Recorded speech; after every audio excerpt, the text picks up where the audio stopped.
In the heart of Topkapi Palace, a somber fate descends as Mehmed III's 19 brothers face their execution. Darkness drapes the scene, long shadows stretching across archival depictions of the palace. The fratricide. Securing the throne, the on-screen text speaks of ruthless power. The battlefield explodes with animated life, revealing the Battle of Carestes. Animated battle maps highlight the intricate dance of troop movements and strategic deployments. Reenactments burst onto the screen, vividly capturing the brutal clash of armies. Words appear, proclaiming Victoria Carestes, a sultan's triumph. Maps of Anatolia lay spread across a large table, each highlighting the flames of rebellion. Archival images flicker on a nearby screen, each frame a testament to the Jalali rebellions. The screen declares, Jalali rebellions. Internal unrest. Sunlight bathes the royal chambers as Mehmed III receives envoys from Elizabethan England. Royal seals change hands, each exchange laden with unspoken significance. Portraits of Queen Elizabeth I and Mehmed III observe from opposing walls, their painted gazes weaving a silent narrative. Inside the opulent harem, the power of Hamdan Sultan shapes the court's destiny. Portraits of Hamdan Sultan dominate the walls, emblems of her pervasive control. The text appears, the harem's influence. The mosque stands, a testament to faith, bathed in the soft glow of day. Artisans meticulously restore the mosque's intricate details, preserving its spiritual essence. The faithful gather, their devotion echoing through the sacred space during religious ceremonies. On-screen text proclaims, Patron of faith, religious devotion. Shadows stretch across the opulent interior of Topkapi Palace, heavy with somber light. Archival images of the palace flicker, revealing its past grandeur. Mehmed III's face, pale and drawn, reflects his failing health. Inside the Hagia Sophia, Mehmed III's burial commences. The Hagia Sophia stands tall. The screen displays legacy and succession. The camera sweeps across Anatolia's desolate expanse, unveiling the deep wounds inflicted by the Jalali revolts. A stark split screen contrasts Anatolia's former glory with its present economic devastation. Text appears on the screen. Economic fallout. Amidst the fervor of preparation for the long Turkish war, Ottoman soldiers train with unwavering resolve, their sweat mirroring the intensity of the challenges ahead. Maps of intricate military campaigns lie spread across wooden tables, each detail illuminated by the flickering glow of oil lamps, highlighting the strategic complexities of the impending conflict. The words, military challenges appear, looming over the scene like a prophecy. The council chambers vibrate with life, filled with hushed whispers and frantic scribbles, as Mehmed III surveys the scene. Animated diagrams float in the air, illustrating the intricacies of Ottoman strategy. Echoes of past councils flicker like memories, a silent testament to the empire's enduring legacy. Decision-making appears boldly, encapsulating the weight of the moment. Jai R falls under Habsburg siege, a pivotal fortress now contested. The battlefield erupts with intense conflict, a maelstrom of clashing steel and desperate struggles. The imposing fortifications crumble under relentless assault, a testament to the brutal cost of war. On-screen text emerges. Losses and setbacks. Under the scorching sun, Nikopol faces the relentless siege of Ottoman forces. Smoke rises from the city walls, signaling the intensity of the attack. Maps appear, revealing strategic vulnerabilities. The city falls, exposing critical weaknesses within the Ottoman Empire. The archive reveals the reign of Mehmed III through historical documents and records. Manuscripts fill the screen, revealing the secrets of the past. Maps of old territories and kingdoms are spread out, showing ancient boundaries.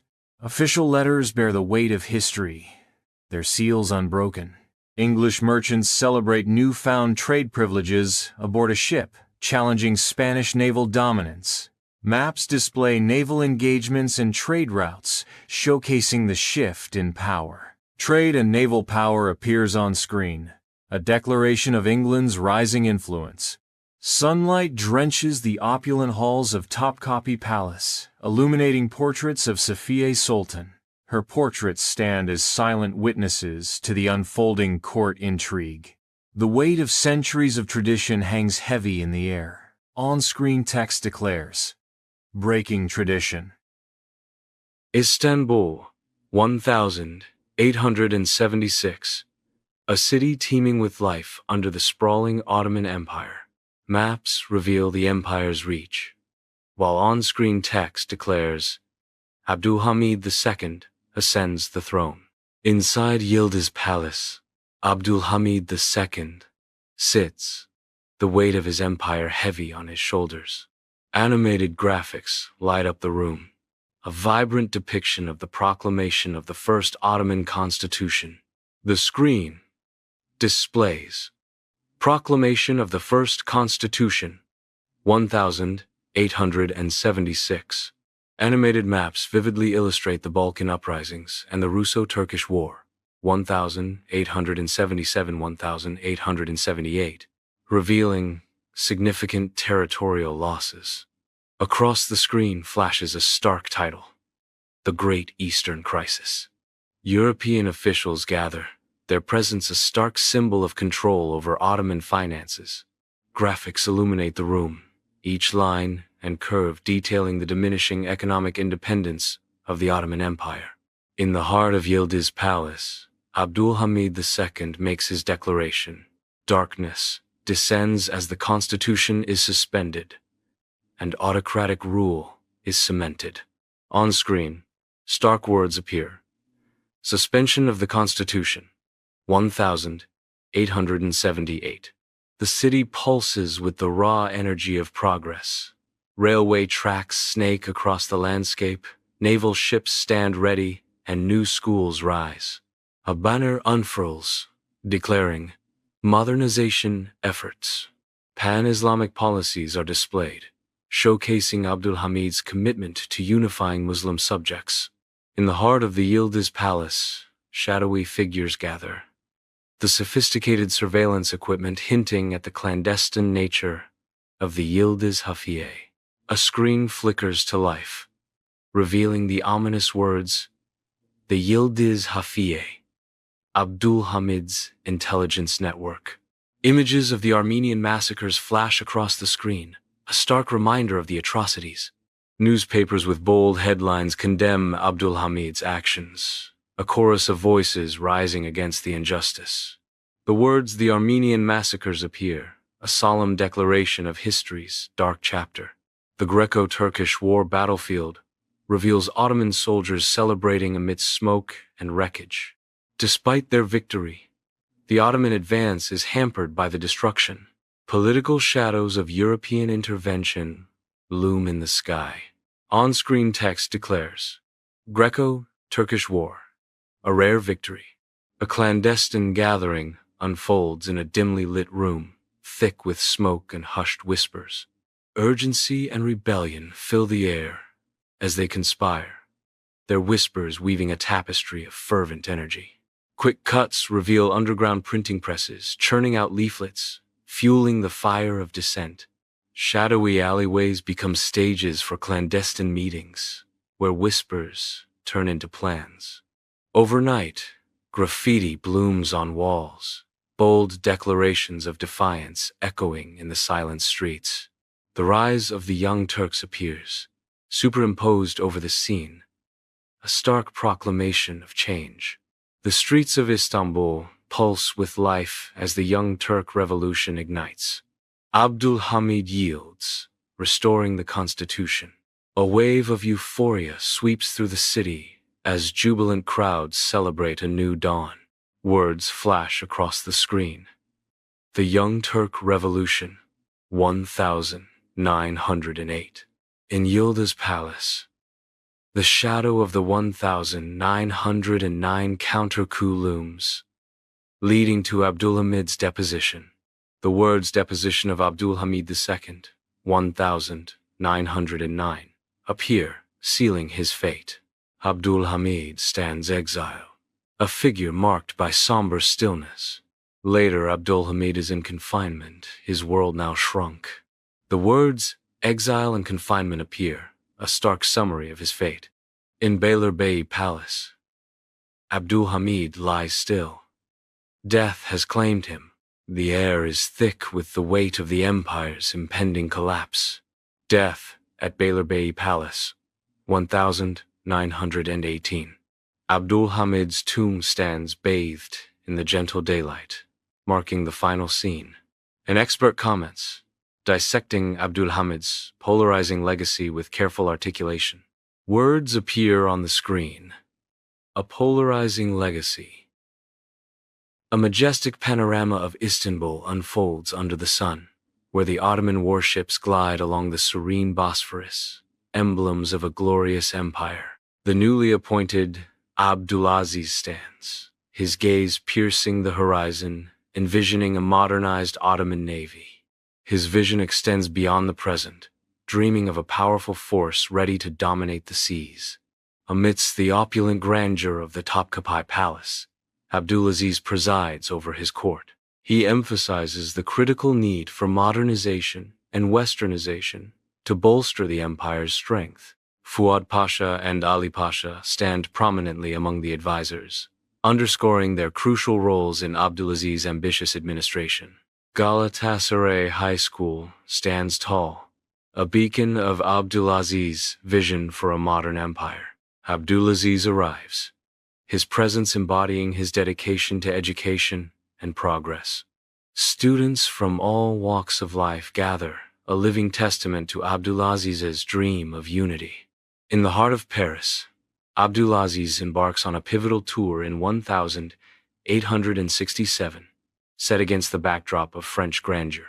Abdulaziz meets with Napoleon III, a symbolic handshake solidifying deepening diplomatic bonds. The Sultan strides forward, Ottoman modernity on display for the European powers. Abdulaziz stands in the grand hall of Buckingham Palace, the weight of unspoken political agendas heavy in the air. Sunlight floods the opulent room, revealing the intricate details and highlighting the subtle tension between the two leaders. Abdulaziz meets with Queen Victoria in London, further solidifying alliances and seeking financial support for Ottoman modernization projects. The narrator explains. The dialogue reveals the complex relationship between the Ottoman Empire and European powers, marked by both cooperation and dependency. The narrator continues. Inside the imperial palace, the ballroom glitters with light and life, a stage for diplomacy and dreams. Abdulaziz strides through the crowd, a figure of Ottoman grandeur amidst European high society.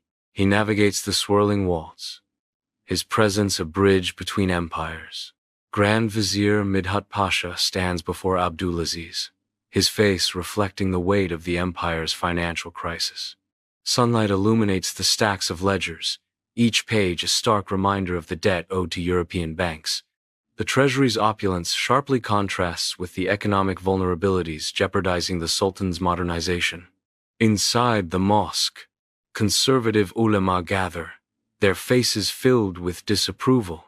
Their voices echo through the sacred space, opposing the Tanzimat reforms. The air is thick with tension as tradition clashes with change. They criticize the adoption of Western legal codes, viewing it as a betrayal. The erosion of Islamic governance wounds deeply, their voices rising in protest. In a Balkan village, villagers rise up against Ottoman rule, their faces reflecting religious fervor and defiance. Makeshift weapons meet the disciplined ranks of Ottoman soldiers, the clash echoing amidst the cries of the fallen. Gunfire thunders as Ottoman forces brutally suppress the rebellion. Smoke billows from burning homes, a grim tableau of destruction. Abdulaziz dismisses Midhat Pasha with a dismissive wave, the echoes of the heavy oak door resonating through the chamber.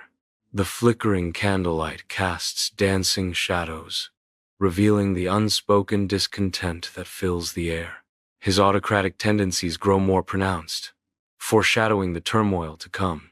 In a dimly lit room, smoke fills the air as the young Ottomans gather around a scarred table. Flickering candlelight casts shadows on their faces, highlighting the mixture of disgruntled intellectuals and stern-faced military officers. Voices hushed but urgent. A palpable sense of rebellion fills the room. Istanbul's streets seethe with unrest as economic collapse and famine ignite public anger. Protests surge through the city, a torrent of voices demanding change. The Sultan's autocratic rule faces fierce opposition as citizens unite in defiance. In the heart of Topkapi Palace, Midhat Pasha and Hüseyin Avni Pasha spearhead a coup, facing Abdulaziz in a throne room heavy with impending doom. Sign the abdication, Abdulaziz. It is the only way. Midhat Pasha's voice echoes, sealing Abdulaziz's fate. Hüseyin Avni Pasha declares with finality, "Your reign is over." The Sultan's authority crumbles, the throne room now a stage for betrayal and the end of an era. In the confines of Ferrier Palace, Abdulaziz sits, the weight of his fallen empire etched deeply into his face. Where did I go wrong? Was it my ambition, my reforms, or simply my inability to see the rot that had taken hold of the empire? Abdulaziz wonders, his voice echoing with the echoes of regret. He says, his voice laced with despair, "The vultures circle, both within and without. They feast on the carcass of our once great nation." His voice, heavy with sorrow, resonates. What will become of us? What will become of them? In the heart of Ferrier Palace, Abdulaziz lies lifeless in his prison, a chilling testament to the empire's fragility. The official declaration of suicide struggles to mask the palpable unease and silent accusation of murder that fills the room. Mystery shrouds the scene, each shadow whispering tales of brutal power plays and hidden agendas. Mourners gather at Mahmud II's tomb in Fatih, Istanbul, a sea of faces etched with sorrow. The crowd stands, their hearts heavy with unspoken words, reflecting on Abdulaziz's complex legacy. The air hangs heavy, a poignant conclusion to a sultan's tragic reign. In the heart of Constantinople, a spectacle unfolds as young Osman II is proclaimed sultan. Janissaries and court officials watch with curiosity and skepticism. The air vibrates with anticipation of progress and conflict. In the dimly lit private chambers, Osman sits surrounded by ancient texts, his face etched with ambition. "I will not stand idly by while corruption and inefficiency rot our great empire from within," he vows, his voice a low growl in the quiet room. His eyes narrow with resolve as he laments. The Janissaries, once the backbone of our military might, have become a den of vipers, preying on the very people they are sworn to protect. Osman, full of youthful resolve, stands before the divan, his voice echoing with ambitious plans. He gestures, detailing his vision of military and economic reforms. The Grand Vizier and high-ranking officials watch Osman, thinly veiled disapproval etched on their faces. The air crackles with tension, a clash between Osman's modernizing zeal and their traditionalist conservatism. Osman watches the Janissaries train, their arrogance stoking his growing anger. He secretly begins plotting a new army, forged from the heart of Anatolia. In the softly lit harem, Osman's face is etched with worry as he sits with Ayşe Hatun. Osman confesses, "I fear I am not strong enough, Ayşe. The weight of the empire presses down on me." Ayşe Hatun reassures him, "You are stronger than you know, my sultan. Your heart is true, and your will is unbreakable." Osman admits, "But my enemies, they are cunning and ruthless. I worry I underestimate them." Ayşe Hatun warns, "That is a danger you must heed, Osman. Never underestimate those who seek to undermine you, but never let fear consume you. Let courage guide your hand and wisdom light your path. Osman surveys the Ottoman army, a vast force poised against the Polish lines. The Khotan campaign becomes a brutal dance of attrition, resolve hardening into grim determination. In the aftermath, Osman notes the army's failings, crumbling logistics and wavering janissary discipline. These observations fuel his ambition to enact sweeping reforms. Inside Osman's tent, candlelight flickers, casting shadows across carpets and battle maps. A nervous messenger delivers news from the Khotan campaign. Osman's face shifts from weariness to shock as he reads the message. The news of Shehzade Ömer's death hits Osman like a physical blow. He clutches the parchment, knuckles white. A wave of grief washes over him, momentarily crippling him. A steely resolve hardens his features. He will channel his grief into strengthening the empire. Osman reveals his bold strategy to forge a new army from Anatolian soldiers, his voice echoing with determination. A storm of disapproval erupts as the Janissaries and ulama bristle at the prospect, their expressions a mixture of defiance and outrage. The room vibrates with palpable tension, every shadow seeming to deepen as Osman stands, unyielding in the face of dissent. Grand Vizier Davud Pasha sits at the head of the table, the flickering candlelight casting long shadows across his severe features. Janissary leaders lean in, their faces grim, as Davud Pasha speaks of Osman's unchecked ambition. Osman's ambition knows no bounds. He undermines our authority at every turn. His reforms threaten our very existence, Janissary leader one says. The people whisper of discontent. They fear his changes, Janissary leader two adds, amplifying the growing dissent. Davud Pasha leans forward, his voice a low threat. Then let us amplify those whispers. Let us ensure they become a roar that Osman cannot ignore. Constantinople erupts in chaos as Janissaries flood the streets, their riotous march shaking the foundations of the city. The mob surges towards Topkapi Palace, a tidal wave of rebellion threatening to engulf Osman's reforms. Inside Topkapi Palace, Osman and his loyalists stand ready, a fortress against the approaching storm.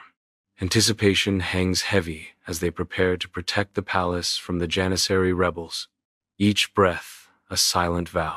The palace waits, silent and grand, for the impending clash that will decide its fate.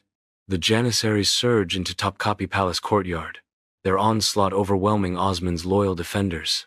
Chaos erupts as Osman and his men clash fiercely, a desperate defense of the throne against the tide of betrayal.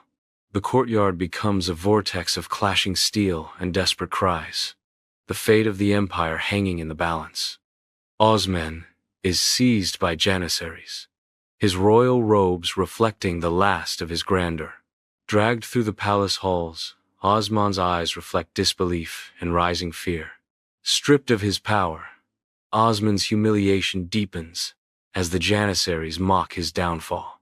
In the cold stone cell of Yedikule Fortress, Osman sits alone, illuminated by the moon's stark light. He dips a quill into ink, his brow furrowed with regret and exhaustion as he prepares to write. My ambition, it has brought ruin to us all, Osman reflects, his voice echoing in the empty chamber. The throne, once a beacon, now casts a shadow, he writes, his words heavy with sorrow and resignation. Grand Vizier Davud Pasha arrives in Osman's prison cell, his presence casting a dark shadow. Janissaries follow, their expressions foreboding. The air grows heavy with unspoken dread as they approach Osman. A solemn procession winds through the ancient streets of Constantinople, each step echoing the weight of a sultan's passing. Grief shrouds the city, a palpable sorrow that clings to every corner, every stone. Beneath the veil of mourning, the seeds of change begin to sprout, unseen yet inevitable. Young Orhan watches his father, Osman I, lead warriors across the harsh lands of Soğut. Osman I commands. Orhan, observe closely. A leader must know his men and the land they fight for. Osman's voice echoes with wisdom. Wisdom is as crucial as strength. Use both to guide our people. In the heart of the Ottoman court, Osman I lies still, his reign now a memory. Orhan stands tall, the heavy mantle of leadership visibly settling upon his shoulders. He turns, his intense gaze sweeping across the faces of his advisors. The air crackles with anticipation as Orhan declares, "We will expand our empire, consolidate our power in Anatolia. This is our destiny." On the battlefield of Pelikanon, Orhan leads the Ottoman army with unwavering resolve. The air vibrates with the sounds of war as the Ottoman and Byzantine forces clash. Amid the chaos, Orhan's tactical brilliance guides his troops. In the Grand Hall, Emperor Andronikos III, Palaiologos, stands, his face heavy with grief and disappointment over the calamitous defeat. The opulent hall buzzes with hushed whispers among the Byzantine courtiers, their expressions mirroring the looming shadow of the Ottoman Empire. Maps unfurl across polished tables, each line and contour a silent testament to the desperate search for salvation against Orhan's relentless advance. Orhan watches as the Ottoman Empire's influence solidifies across Anatolia. New territories become part of the growing empire. Local leaders kneel before Orhan, swearing their allegiance to the empire. Orhan surveys the vast lands, Ankara a jewel in the burgeoning Ottoman Empire. Before the local populace, Orhan's voice booms, promising a future under Ottoman rule. "People of Ankara, under Ottoman rule, you will find stability and prosperity." Amidst the chaos of civil war, John VI Kantakouzenos stands tall, hope battling desperation. Negotiations commence within the opulent Byzantine court, the alliance between Kantakouzenos and Orhan taking shape. A hush falls as the strategic offer is made. Theodora is proposed in marriage to Orhan, sealing the alliance. Orhan and Theodora stand together, uniting in marriage. Ottoman and Byzantine traditions merge in a wedding ceremony. The complex political landscape is now embodied in the joining of two powerful figures. Ottoman warriors storm through Thrace, looting and pillaging in a brutal display of power. The pillaging intensifies, symbolizing the ruthless weakening of Kantakouzenos' rivals. Orhan watches from a distance, strategically exploiting the chaos to extend Ottoman dominion. Orhan's army overtakes Chimpe, the first Ottoman fortress in Europe, marking a cornerstone in their continental expansion. Amidst the captured stronghold, Orhan's gaze sweeps over the fortress, his mind envisioning a future of conquest and dominion. The fortress stands as a silent testament to Ottoman ambition, awaiting the unfolding chapters of a sprawling empire. Amidst the shattered remains of Gallipoli, Suleiman Pasha stands resolute. He assesses the crumbled buildings and scarred earth, seeing opportunity in devastation. Suleiman Pasha orchestrates the rapid fortification of Gallipoli. Orhan establishes the Yayas, marking the rise of the empire's first regular infantry. He surveys the soldiers' training, laying the foundation for a formidable military force. Whispers of the future Janissary Corps echo through the court. Amidst the bustling construction of the Bursa Mosque, Orhan's vision of a new Ottoman aesthetic begins to take shape. Intricate carvings and soaring arches rise, symbols of a burgeoning empire and its artistic soul. Sufi scholars gather under Orhan's patronage, their animated discussions echoing through the sacred space. Orhan, in the heart of the Ottoman court, introduces new financial systems, laying the foundation for the empire's wealth. He engages with his advisors, seeking counsel on policies to foster trade and prosperity throughout the Ottoman lands. The court buzzes with activity as the seeds of economic reform are sown, promising a future of financial strength and expansion. Suleiman Pasha lies still, his eyes closed forever, as grief blankets the Ottoman court. Flags droop low, and the air is heavy with sorrow, signaling a devastating loss for Orhan. Orhan stands somberly, burdened by the strategic weight of Suleiman's death and the empire's uncertain future. He contemplates Suleiman's legacy. In the heart of the Ottoman court, Orhan, weakened by age, sits on the throne. He gestures weakly toward Murad, a figure of youthful strength standing before him. With a trembling hand, Orhan removes his ring. He passes it to Murad as he says, "My son, the throne is now yours. Rule with justice, temper your strength with diplomacy, and never cease to expand the empire." In the dimly lit harem, Abdul Hamid stands still, lost in thought as eunuchs approach. The news reaches Abdul Hamid, yet it brings hesitation rather than joy. In the resplendent throne room of Topkapi Palace, Abdul Hamid stands, his figure illuminated by sunlight as he bears the weight of the Ottoman Empire. Sunlight floods the opulent throne room as Abdul Hamid begins to speak, his voice resonating with determination. Janissary leaders stand amongst the court officials, their faces etched with skepticism as they listen to Abdul Hamid's vision. Abdul Hamid gestures expansively, his words painting a vision of an empire reformed, just, and peaceful. "My esteemed court, today marks a new beginning," Abdul Hamid declares, his voice filled with hope and resolve. In the dimly lit private chambers, Abdul Hamid sits amidst flickering candlelight, the scent of incense heavy in the air. "Gentlemen, the empire teeters on the brink," Abdul Hamid declares, his voice echoing the unspoken anxiety in the room. "Alliances come with a price often paid in blood." Abdul Hamid insists, his tone firm with resolve. "We will find it through diplomacy," Abdul Hamid proclaims, his refusal to condemn another generation to war resonating deeply. Inside the Janissary barracks, defiance is palpable as Janissaries openly disregard the new training regulations. The air vibrates with unrest and rebellion. Every shadow seems to whisper of rising conflict. On the Black Sea, Ottoman ships struggle against the relentless assault of the Russian fleet. From a distant vantage point, Abdul Hamid observes the unfolding disaster, his concern deepening with each passing moment. Abdul Hamid acknowledges the grim reality. A complete modernization of the Ottoman Navy is now a matter of survival. Abdul Hamid's sharp gaze sweeps across the vibrant shipyard, observing the skeletal ships taking shape. His movements are purposeful as he guides the shipbuilders and engineers. His voice rises above the clamor, stressing the need for innovation and technological integration. The ornate council chamber falls silent as urgent news arrives. Rebellions rage in Syria and Egypt. Abdul Hamid sits at the head of the table, his face an inscrutable mask as chaos unfolds. Military leaders shift, their unease palpable, as they await Abdul Hamid's command.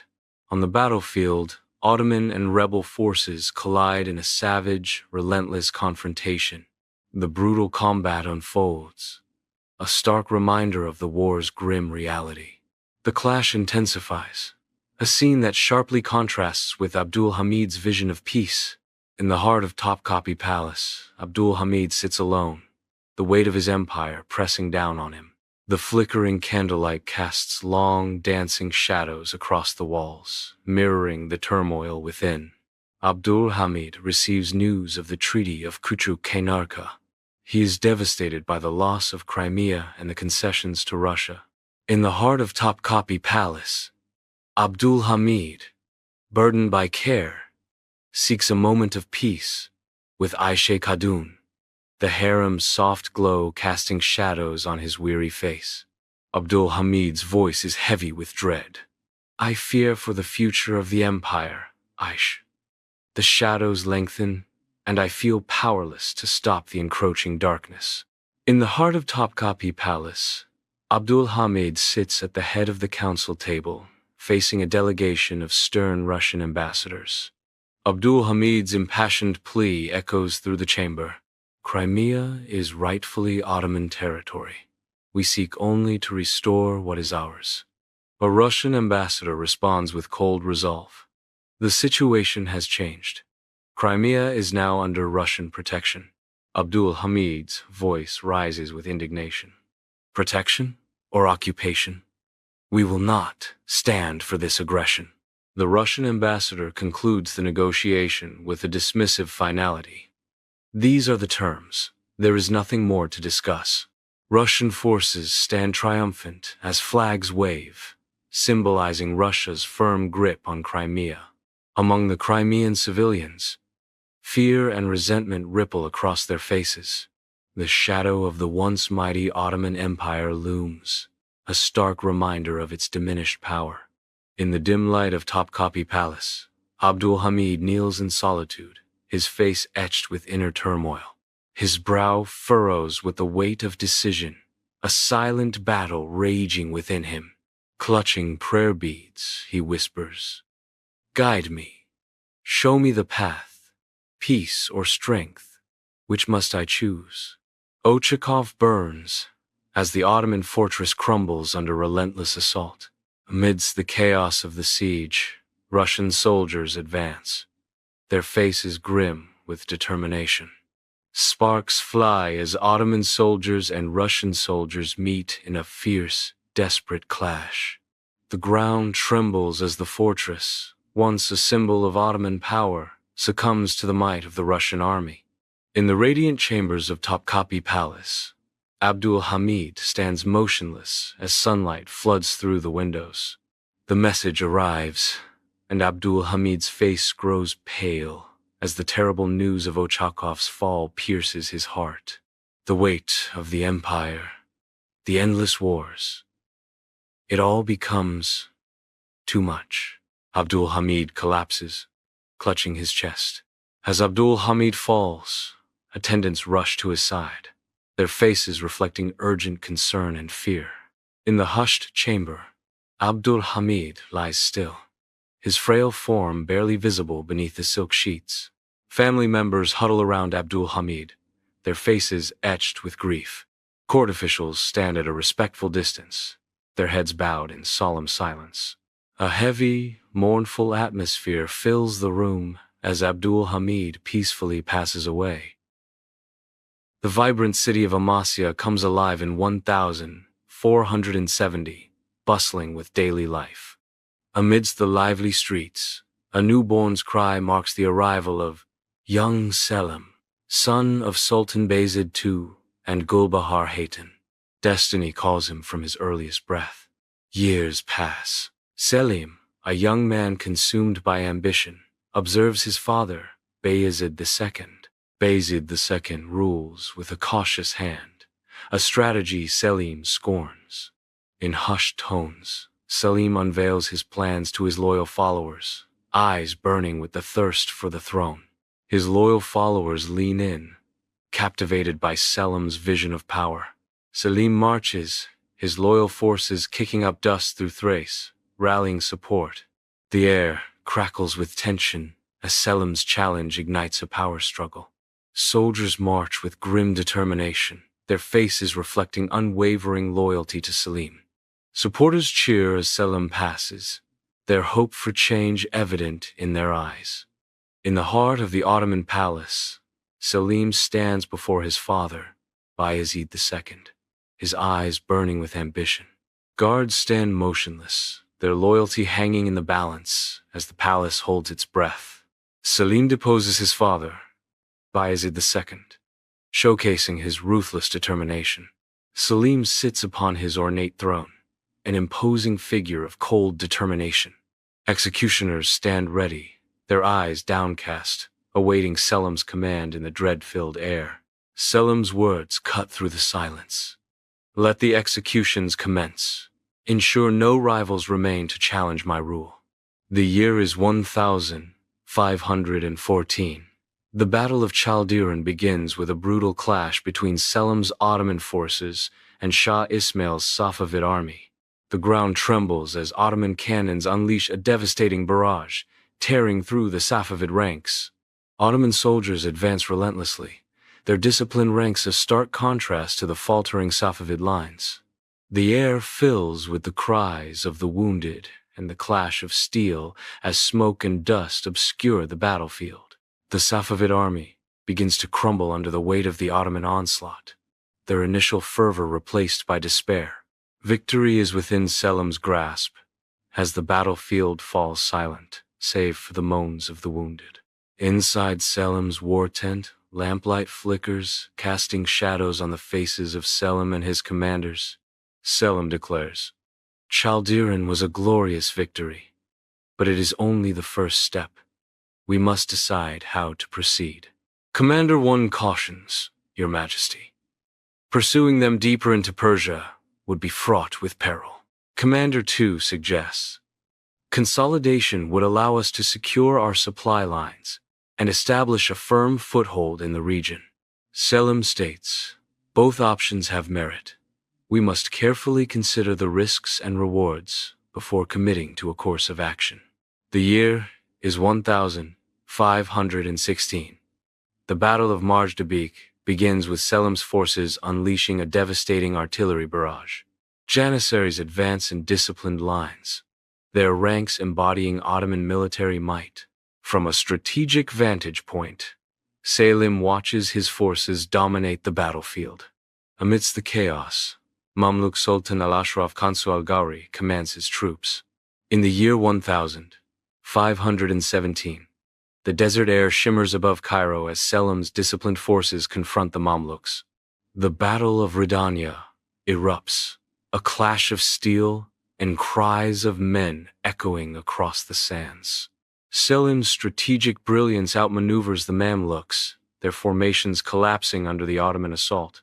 Victory for Selim seals the fate of Cairo, a city now under Ottoman dominion. Selim's triumphant arrival in Cairo marks the dawn of Ottoman rule, casting a shadow over the fallen Mamluk Sultanate. Ottoman soldiers march with gleaming armor, their synchronized steps echoing through the city streets. Egyptian officials bow in submission, their lowered heads symbolizing the cultural shift and conquest. Inside the Grand Mosque, a solemn ceremony commences, heavy with historical weight. Al-Mutawakkil III stands before Selim, the transfer of power imminent. The air crackles with anticipation as Al-Mutawakkil III bestows the title of Caliph upon Selim. With this symbolic act, Ottoman claims to spiritual leadership are solidified, reshaping the course of history. In the heart of the Ottoman Empire, Selim is immersed in the meticulous work of domestic policies. His focus is on centralizing governance, ensuring a seamless flow of power from the capital. The Janissary Corps undergoes rigorous training, their strength bolstered by improved resources. Advisors gather, their faces lit by candlelight, as they pore over maps and documents. Officials present reports, detailing both progress and challenges in their domains. The air is thick with purpose as Selim tirelessly works to consolidate and improve the empire. In the serene stillness of his private chambers, Selim, draped in rich robes, immerses himself in the art of poetry. Moonlight streams through the latticed window, casting shadows as he dips his quill into ink, ready to capture the whispers of his soul. Under the pen name Selimi, he crafts verses in Persian and Turkish, his brow furrowed in deep thought. The candlelight dances across his face, revealing a world of contemplation and intellectual passion. In Anatolia, Selim's reign casts a dark shadow as Ottoman soldiers encircle suspected Shia rebels. The air is thick with dread as Selim's ruthless suppression unfolds before the eyes of Anatolia. The scene unfolds, highlighting the darker, unforgiving facets of Selim's rule. Under the vast tent, Selim lies weakened, each cough echoing the fragility of his fading reign. His pale, gaunt face reflects the grim reality as doctors gather, their expressions mirroring the uncertainty that looms.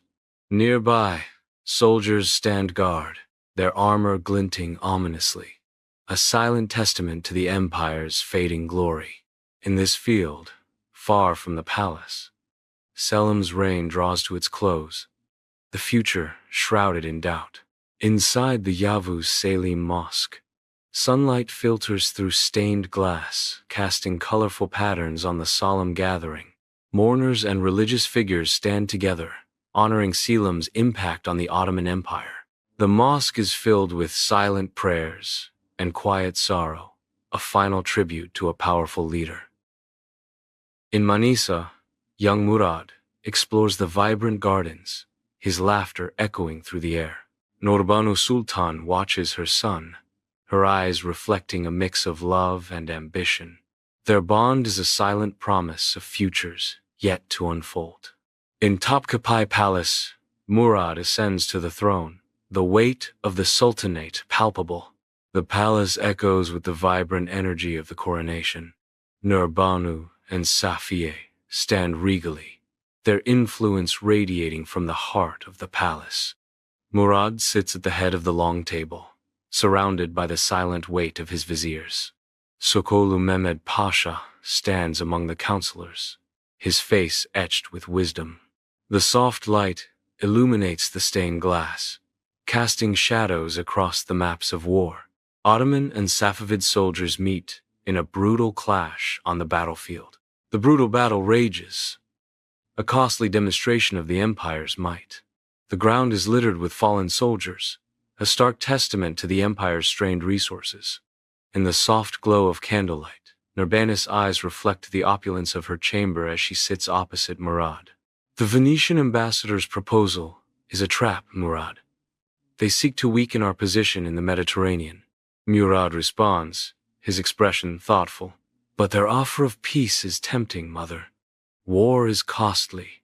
Nurbanu counters with unwavering resolve. A false peace, my son. We must show strength, she concludes decisively. Increase the tribute from Wallachia. That will send a message. Inside Safiya's opulent chambers, candlelight dances across rich fabrics, casting long shadows. Safiye, her beauty matched only by her intellect, sits across from Murad, their faces illuminated by the soft glow. The air is heavy with unspoken words, each glance a subtle maneuver in a silent battle for dominance. Murad sits on a raised divan, sunlight illuminating the opulent chamber. He gestures, addressing the English delegation. The air is thick with political tension as the alliance against Spain hangs in the balance. Servants stand silently, offering refreshments. The streets of Istanbul echo with the violent sounds of chaos as janissaries, consumed by fury, storm through the city. Fueled by bitter resentment, the soldiers pillage shops and ignite buildings, their actions a stark betrayal of their sworn duty. The streets are stained red, a grim testament to the Ottoman Empire's descent into internal strife and decay. The chamber glows with candlelight, illuminating artists as they bring Murad's visions to life. Opulent fabrics and intricate designs line the walls of the Topkapi Palace, filling the air with the scent of paint. The soft light casts long shadows, a stark contrast to the turmoil outside the palace walls. Sunlight floods the harem of Topkapi Palace, illuminating silks, jewels, and unspoken tension. Safiye Sultan surveys the opulent scene with regal command. Nurbanu Sultan returns Safiye's gaze, her eyes reflecting a flicker of challenge. Servants flit about, acutely aware of the power dynamics at play. Ottoman ships sail along the East African coast, asserting the empire's dominion over distant waters.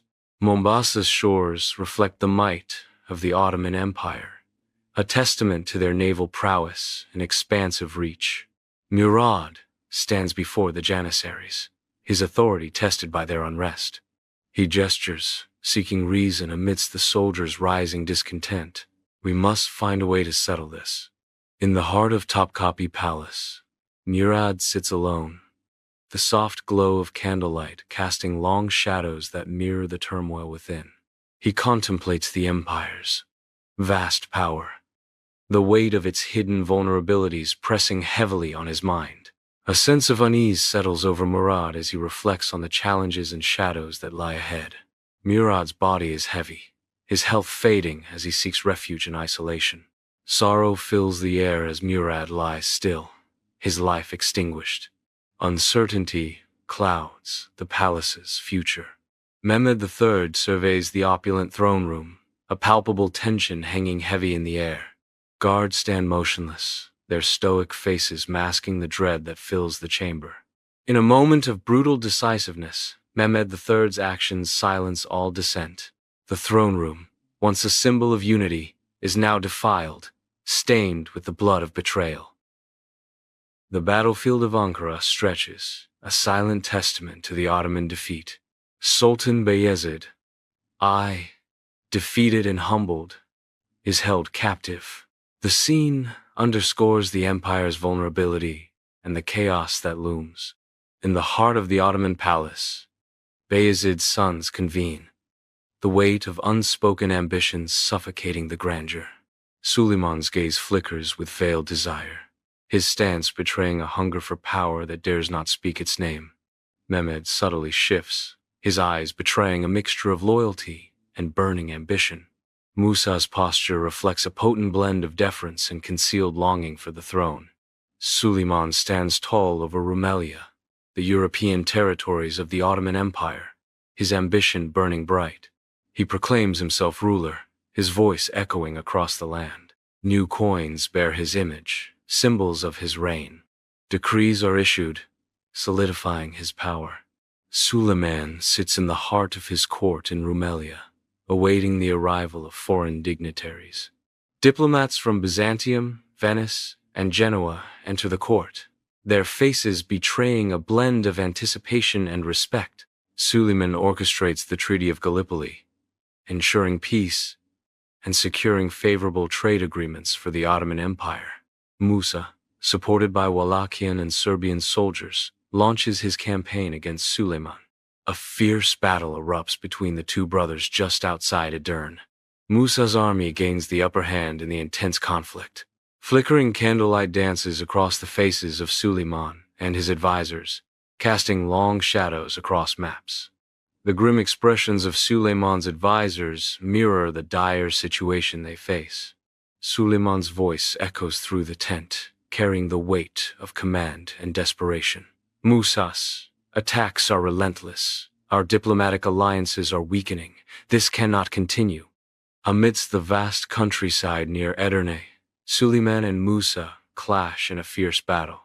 Suleiman's forces falter, succumbing to a crushing defeat. With no other choice, Suleiman is forced to retreat, fleeing towards Constantinople. Suleiman seeks refuge within the formidable walls of Constantinople, his face marked by exhaustion and disillusionment. The flickering candlelight dances across his face, casting long, haunting shadows that mirror the turmoil within. He contemplates his next move, each path ahead seeming to fade into uncertainty and despair. In the dimly lit room, shadows dance ominously, shrouding Suleiman in solitude. From the darkness, a figure materializes, a glint of steel catching the faint light. Suleiman turns, shock and betrayal etched on his face as the assassin strikes.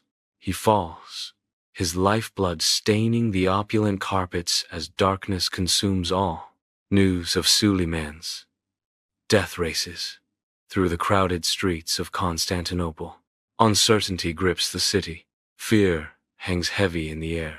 Mehmed Chelebi receives urgent news, his face mirroring the weight of the message. A messenger stands silently, awaiting Mehmed's response. News of Suleiman's death reaches Mehmed. He recognizes that with Suleiman gone, one rival is eliminated. Unifying the empire seems closer now.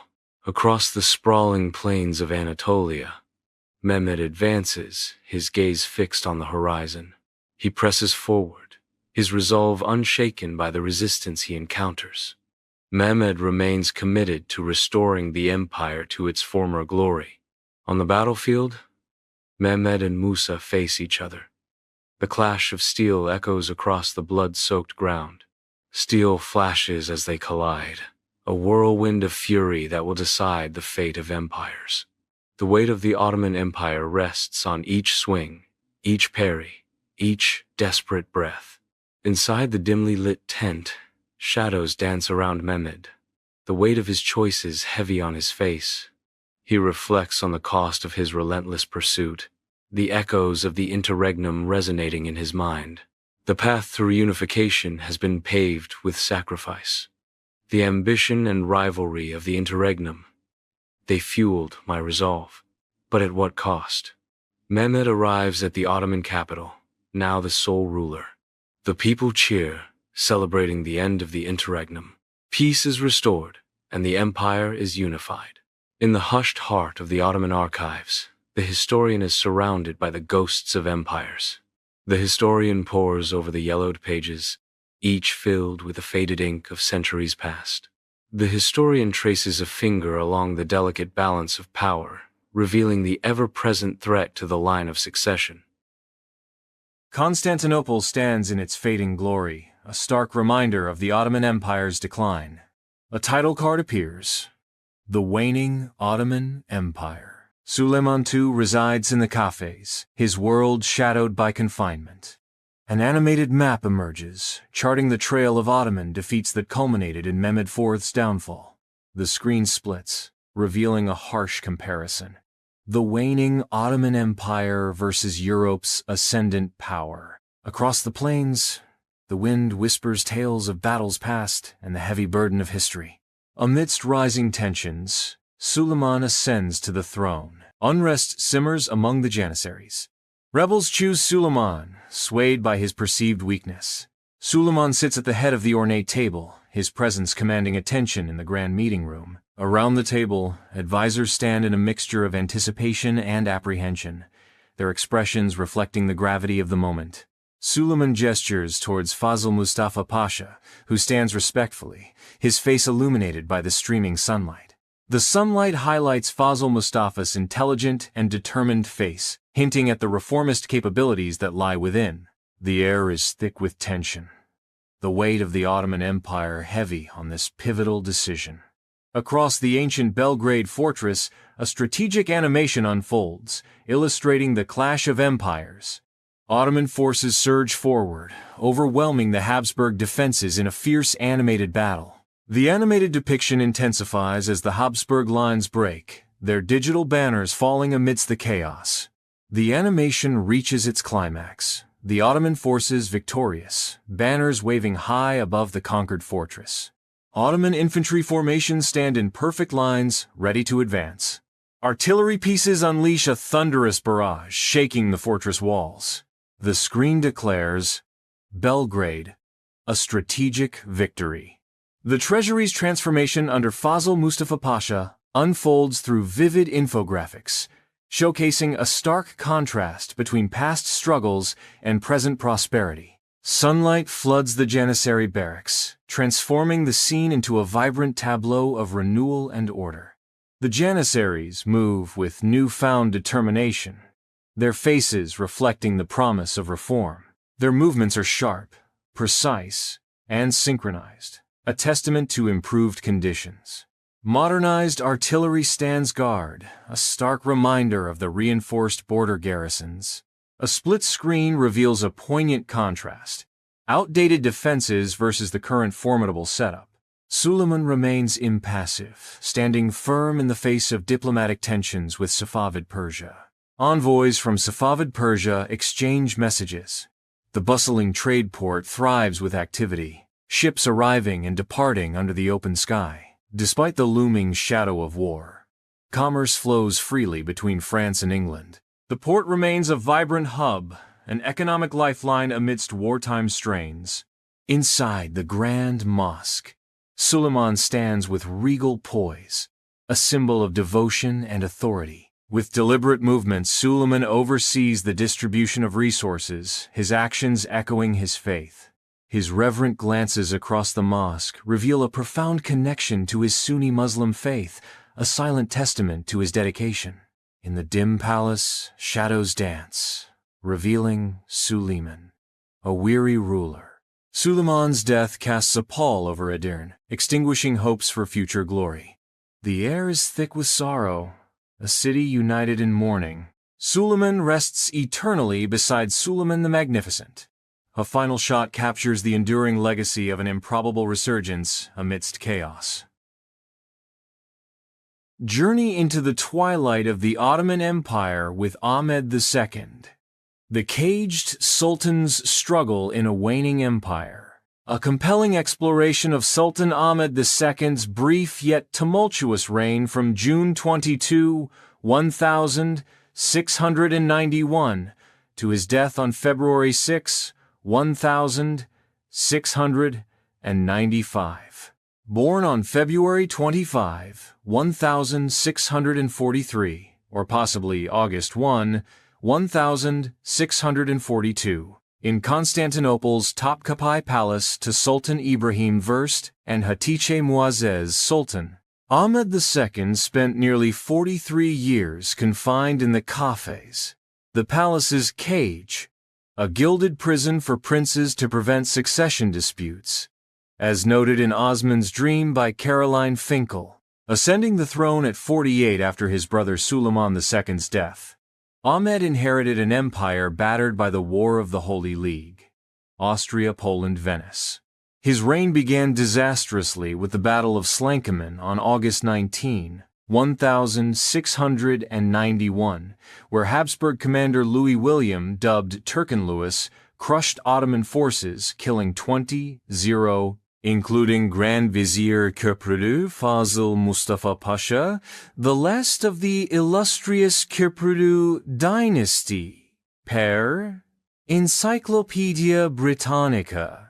This bloodiest battle of the century crippled Ottoman military prestige and subsequent losses. Oradia in 1692 and Gyula in 1695.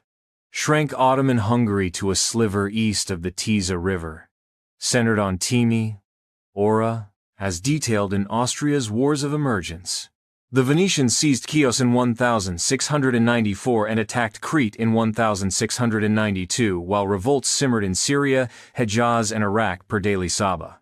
Ahmed, shaped by decades of isolation, lacked the autonomy to counter these setbacks, remaining a puppet of his courtiers, as Britannica notes. Yet, he pursued reforms, introducing the Malakane lifelong tax farm system to stabilize finances and adjusting taxes to ease war-burdened subjects. Per Journal of Ottoman Studies, he encouraged Turkmen tribal settlement in Anatolia and Syria to curb land administration abuses, showing administrative intent despite his constraints. Culturally, Ahmed was a gifted calligrapher, poet and musician, fluent in Arabic and Persian, and penned Qurans, reflecting his sensitive temperament, as All About Turkey highlights.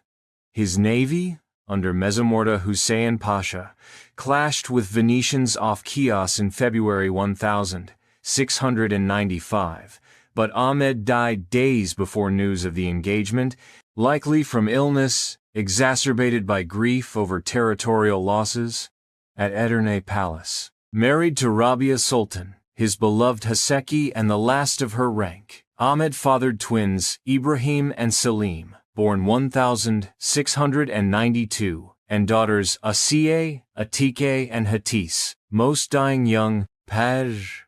Bu mülkün kadın sultanları.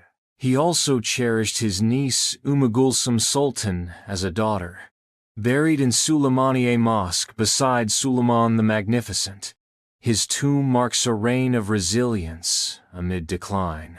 This 14-minute video, weaving dramatic visuals, maps, and insights from Britannica and Daily Saba, immerses history enthusiasts in Ahmed II's tragic saga, Sultan caged by circumstance, striving to steer a faltering empire. Like, subscribe, and hit the bell for more Ottoman Chronicles. Bursa, former Ottoman capital, stretches under the daylight. Introducing Murad I and his lineage. Historical reenactments unfold. Portraits of Orhan Ghazi and Nilüfer Hatun appear. The Ottoman court is filled with the grandeur of Murad. His coronation in 1362. Text appears. Murad I ascends in 362. A map displays the Ottoman Empire's territory at the time. An animated map vividly displays Murad is sweeping military conquests, marking Adrianople as the jewel in his crown. Bold text flashes on the screen. Adrianople, Edirne, new capital.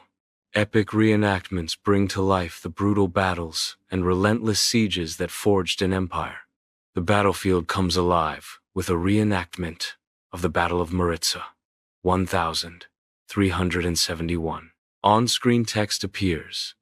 Battle of Maritza, 1371. An animated battle map unfolds, charting troop movements and pivotal moments.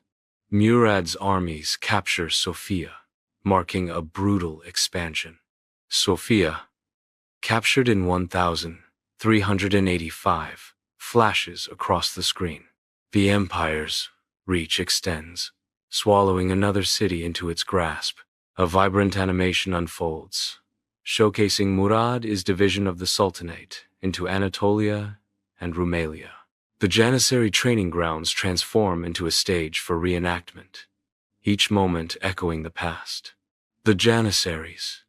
Elite infantry words flash across the screen, heralding a display of unparalleled military prowess.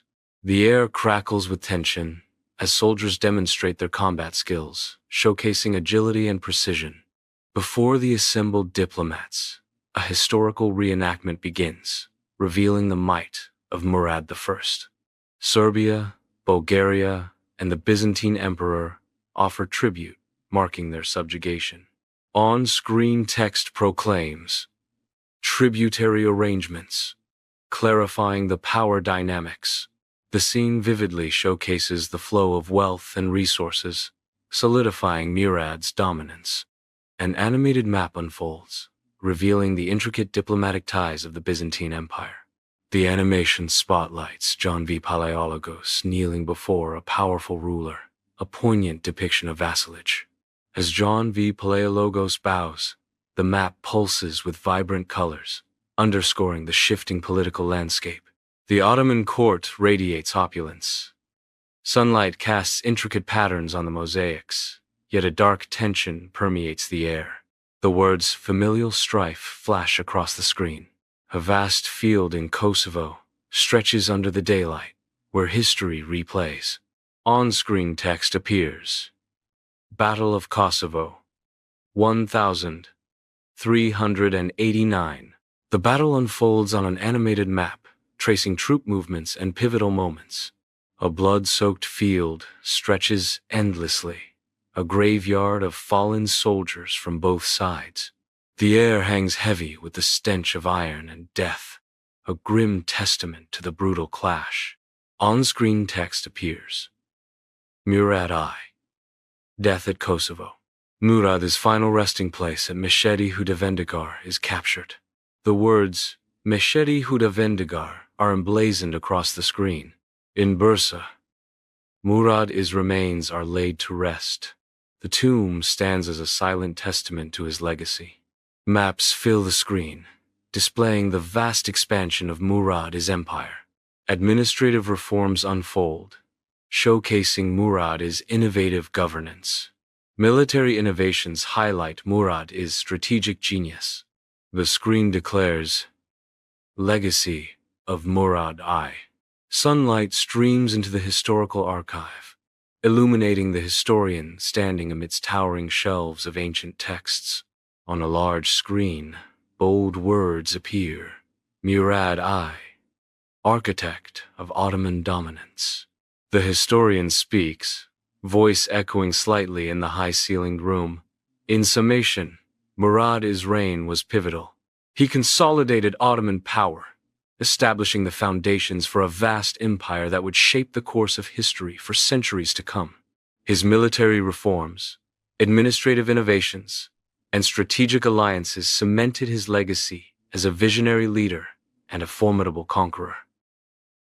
Under the vast Anatolian sun, Osman, a young leader, stands resolute beside his father, Ertuğrul, their gazes sweeping across the rugged landscape. Osman, this land, peril and promise. Osman's eyes blaze with resolve as he declares, "We will face them all, father. The Kayu will not yield." Osman vows, "We will carve our own destiny in this land." Within the Kayu tribe tent, torchlight dances across Osman's face as he confronts the tribal elders. He stands, radiating youthful fire. Osman's voice rises, declaring, "We cannot continue to negotiate with snakes. The Byzantines understand only strength.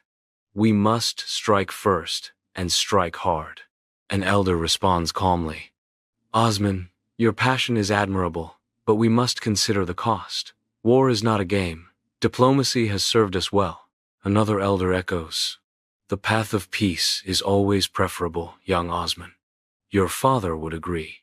Osman retorts fiercely, "My father was a great man, but times have changed. The Byzantines grow bolder with each passing day. If we do not act decisively, they will swallow us whole." The Byzantine fortress is engulfed in a fierce battle, a maelstrom of clashing steel and desperate cries under a relentless sky. Osman leads the Kayu warriors with unmatched military skills and bravery. The Kayu warriors breach the fortress walls, their banners of triumph soaring amidst the chaos. Inside Osman's tent, a warm glow dances across the canvas walls, illuminating a pivotal meeting. Osman speaks with conviction. "We must find a way to unite these disparate communities, Mihal. Their strength, combined, will be our strength." Qasem Mihal leans in, his gaze intense. "Lord Osman, your vision is wise. By respecting their traditions and offering them justice, we can earn their loyalty." Osman's eyes gleam with determination. "It is not enough to simply conquer. We must build a society where all can prosper under our rule." The sun blazes over the battlefield as Osman's forces collide with the Byzantine army in a brutal struggle. Amidst the chaos, Osman, a beacon of unwavering resolve, commands his troops with strategic brilliance. The Byzantine lines crumble under the relentless assault, heralding a decisive victory for Osman. Osman enters the Seljuk court, the air heavy with anticipation. He is greeted with respect, his military achievements acknowledged. Sunlight illuminates the ornate details, highlighting Osman's subtle assertion of independence. This moment foreshadows the establishment of the Ottoman Beylik. Osman surveys the bustling Soğut market, his presence radiating authority and concern. Merchants call out their wares. A symphony of commerce fills the air. Children laugh as they weave through the crowd.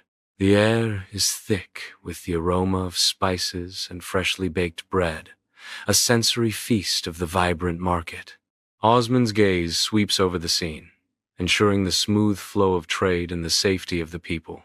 Osman stands tall, a beacon of strength and wisdom. The soft glow of candlelight dances across the faces of Rabia Bala Hatun and Malhun Hatun. The candlelight reflects the promise of unity and shared purpose. In the tribal council, Osman proclaims independence, birthing the Ottoman Beylik amidst palpable excitement and apprehension. Osman's face reflects the weight of his determination, signaling a new era. Osman stands as a pillar of resolve, his presence a beacon of calm amidst the growing storm of the villagers. The villagers gather around him, their faces marked by worry and anger. Osman listens intently, his gaze moving from face to face, absorbing every word. A gentle breeze whispers through the trees as Osman lifts his hand, demanding silence.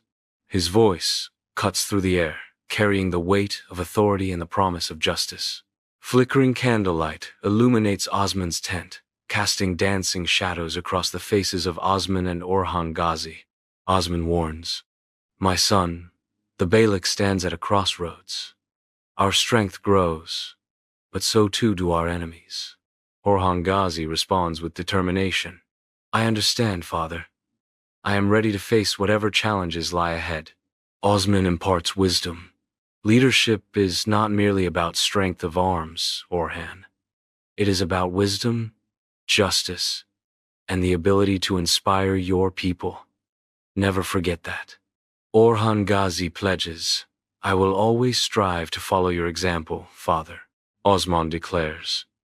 "The time draws near when I must pass the mantle to you.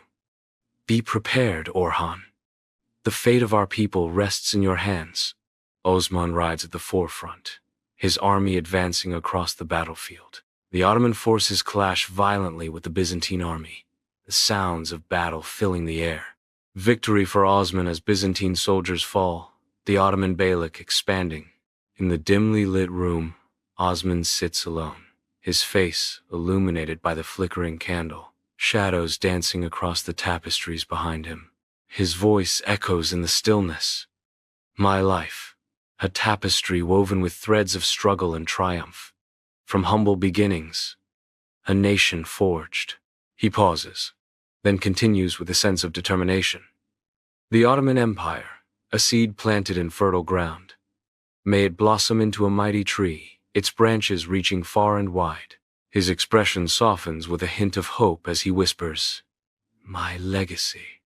I pray it is one of justice, strength, and unwavering devotion to the faith."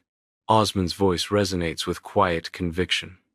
"May those who come after me guide this empire with wisdom and compassion, ensuring its prosperity for generations to come." Osman's forces surge into Bursa, a city fated to become the heart of a mighty empire. Victory is bittersweet. Osman lies on his sickbed, too weak to claim his triumph. Osman lies on his deathbed, a figure of fading strength amidst the solemn gathering of his family and advisors. The dim light casts long, dancing shadows, shrouding their faces in a veil of sorrow and uncertainty. Though physically weakened, Osman's eyes blaze with unwavering resolve. His voice, though faint, echoes with the weight of command as he speaks his final words. "Orhan, my son, continue my work, expand the empire, never falter." Under the sun, a majestic tomb stands, honoring Osman's indelible legacy. Visitors converge, each drawn by the powerful story of the Ottoman Empire's founder. They pay respects to the father of an empire. At Adrianople Palace, young Sem Sultan trains in horsemanship under the watchful eye of his father, Sultan Mehmed II. Sultan Mehmed II observes Sem, his expression filled with pride as his son wields a sword with growing skill. Sem practices swordsmanship. The steel sword flashes in the sunlight. In the heart of the Ottoman court, Sultan Mehmed II lies still, his reign ended. News of the Sultan's passing ignites a blaze of ambition. Sem sits alone, the weight of the news settling heavily upon him. Bayezid receives the tidings in his chamber, his expression unreadable as he grasps the enormity of his father's death. A palpable tension fills the air, charged with unspoken desires. In Bursa, Sem proclaims himself Sultan as new coins, symbols of his reign, shimmer under the Anatolian sun. "I stand before you today to outline my vision for the Ottoman Empire," Sem announces, his voice resonating through the ancient city. A sea of faces turns towards Sem, their expressions reflecting a mix of hope and anticipation. Under the scorching sun, Sem's weary forces collide violently with Bayezid's disciplined army. The battle's momentum shifts dramatically against Sem, his troops faltering and order collapsing. The collapse marks a devastating blow, extinguishing Sem's aspirations for the Ottoman throne. Sem arrives in Rhodes, his face weary, seeking sanctuary among the Knights Hospitaller. Grand Master Pierre d'Aubusson greets Sem, his smile too wide. Words of support flow from Pierre d'Aubusson, yet they ring with false promise. Torches flicker, casting shadows across the fortress walls as Sem stands in his chamber. His face expresses disbelief as he reads of d'Aubusson's secret agreement. Understanding dawns on Sem. He is a prisoner, a bargaining chip. Sem's hand clenches, the parchment crinkling, as despair replaces hope. Sem arrives in Nice, a captive, despite the pleasant surroundings. Despite being treated well, His eyes betray the solitude of imprisonment. His isolation deepens, the loss of freedom etching itself onto his weary face. Sem sits in the fortified tower, lost in contemplation. The cold stone walls echo the weight of his memories. He reflects on the choices that have shaped his destiny. Sem enters the opulent hall of the papal palace, sunlight filtering through stained glass windows. Pope Innocent VIII sits upon his throne, his calculating gaze fixed upon Sem. The Pope sees Sem as a tool to rally Christendom against the Ottomans. In the dimly lit room, Bayezid's spies gather, their faces etched with grim determination. Maps and daggers litter the table as they huddle, finalizing their deadly plan. The air is thick with tension as they commit to assassinating Sem, securing Bayezid's throne. Sunlight fills the papal chambers, illuminating the ancient room as Pope Innocent VIII gestures towards Sem. Pope Innocent VIII implores, "Embrace the light of Christ, my son. Find salvation in the arms of the Church." Sem stands resolute, declaring, "I will never forsake the teachings of the Prophet Muhammad. My faith is my strength, and it will not waver." Charles VIII leads Sem through the opulent halls, a stark contrast to Sem's frail state.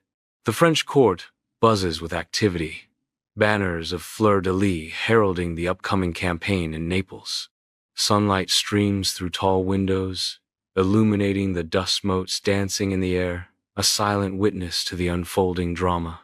In a dimly lit room in Capua, Sem lies on his deathbed, his breathing heavy and shallow. The air hangs thick with the scent of sickness and herbs, a stark reminder of his fading strength. His mind drifts, caught in a montage of what might have been, the empire he never ruled, the power that slipped away. Sem lies motionless. His life, now a memory. Murmurs spread among the crowd, each word a venomous dart. Sorrow and accusation choke the air, the weight of tragedy palpable. Bayezid solemnly declares 3 days of national mourning. Bayezid arranges for Sem's body to be returned to Bursa. 4 years pass, and Sem rests in the Muradiye complex, his story etched in stone. Silence descends as the weight of fate settles over the scene. The complex stands as a testament to a life concluded, a final chapter closed. The battlefield stretches endlessly, a desolate canvas painted with destruction and despair. Lost souls wander aimlessly, haunted by the echoes of defeat. Vultures circle high above, drawn to the grim feast below. Emperor Manuel II, Palaiologos, sits on his ornate throne, the empire's fate hanging in the balance. Candlelight flickers across the faces of his advisors as they deliver their reports. A cunning glint sparks in Manuel's eyes as he sees an opportunity to exploit the Ottoman succession crisis. The Byzantine Empire sees an opportunity to destabilize the Ottomans by supporting Mustafa Çelebi. Mustafa Çelebi appears in the Rumelian countryside, his arrival signaling a new challenge. He assures local beys and disgruntled Ottoman subjects of rewards and reforms. His words ignite hope and defiance, marking the beginning of his campaign against Mehmed I. Sultan Mehmed I sits upon his throne, his face a mask of concern as he receives grave news. A courtier kneels, delivering details of Mustafa's uprising, each word hardening the Sultan's resolve. The Sultan rises, his voice echoing through the opulent hall. Mustafa is nothing but an impostor. He dares challenge my rule. I vow to crush this rebellion swiftly and decisively. Let no one doubt my resolve. On the battlefield, the armies of Mustafa, Çelebi, and Mehmed I collide in a savage clash. The brutal struggle intensifies as Mehmed's forces begin to dominate. Mustafa's lines crumble under the relentless assault, signaling impending defeat. With defeat looming, Mustafa is forced to flee, vanishing into the swirling chaos of war. Mustafa sits in his prison cell, the cold stone a stark reminder of his confinement. Byzantine guards stand watch, their shadows a constant presence in the dim light. He stares at the walls, defiance flickering in his eyes, his spirit unbroken. A new plan begins to form, fueled by his burning desire to reclaim the throne. In the Byzantine court of Constantinople, the air hangs thick with political intrigue. Manuel II Palaeologos, with a calculating gaze, decides to release Mustafa from captivity. His decision sparks hope of reigniting the Ottoman civil war, a strategic move to fracture their power. The Byzantine strategy unfolds a calculated dance of power aimed at weakening the Ottoman Empire. Mustafa arrives at the city gates of Edirne on horseback. He proclaims himself Sultan of Rumelia, his voice resonating with power. The crowd roars with approval, their cheers filling the ancient city. Mustafa vows to restore the empire's former splendor. In Edirne, Mustafa holds court, his every gesture commanding attention and respect. New coins, symbols of his reign, shimmer as they are presented to the court. With a regal flourish, Mustafa bestows rewards upon his loyal followers, cementing their allegiance. Each action is meticulously orchestrated, reinforcing his claim as the rightful sultan. On the battlefield, Mustafa's army clashes violently with Mehmed's forces, the air thick with the sounds of war. Mustafa's tactical acumen leads his forces to victory, scattering the enemy and solidifying his dominance. Amidst the devastation, Mustafa surveys the fallen, his command ringing out with ruthless finality. He orders the execution of Bayezid Pasha, marking a brutal end to the battle and cementing his fearsome reputation. Byzantine envoys stand firm, faces like stone, demanding Mustafa cede Gallipoli. Mustafa's jaw tightens, defiance blazing in his eyes as he refuses to yield.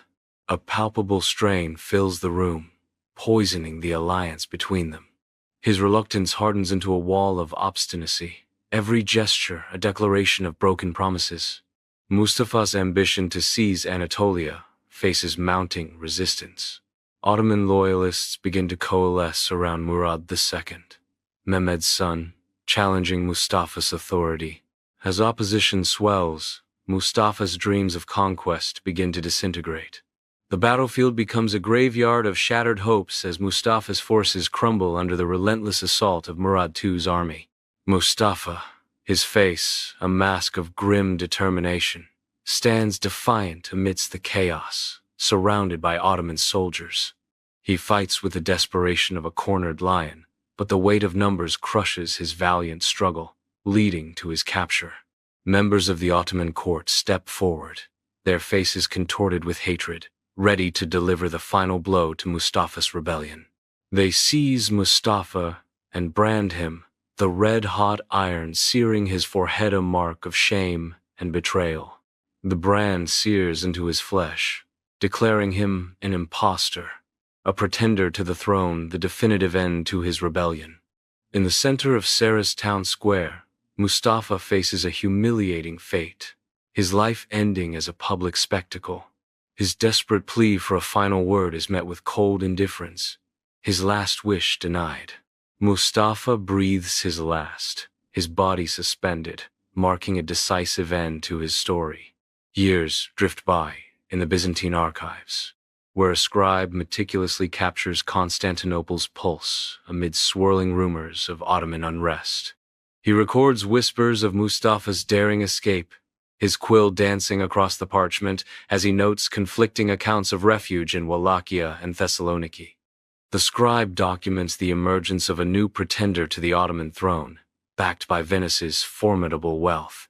Unspoken doubts fill the archives, casting a long shadow over the official Ottoman narrative as the tantalizing possibility of Mustafa's survival lingers.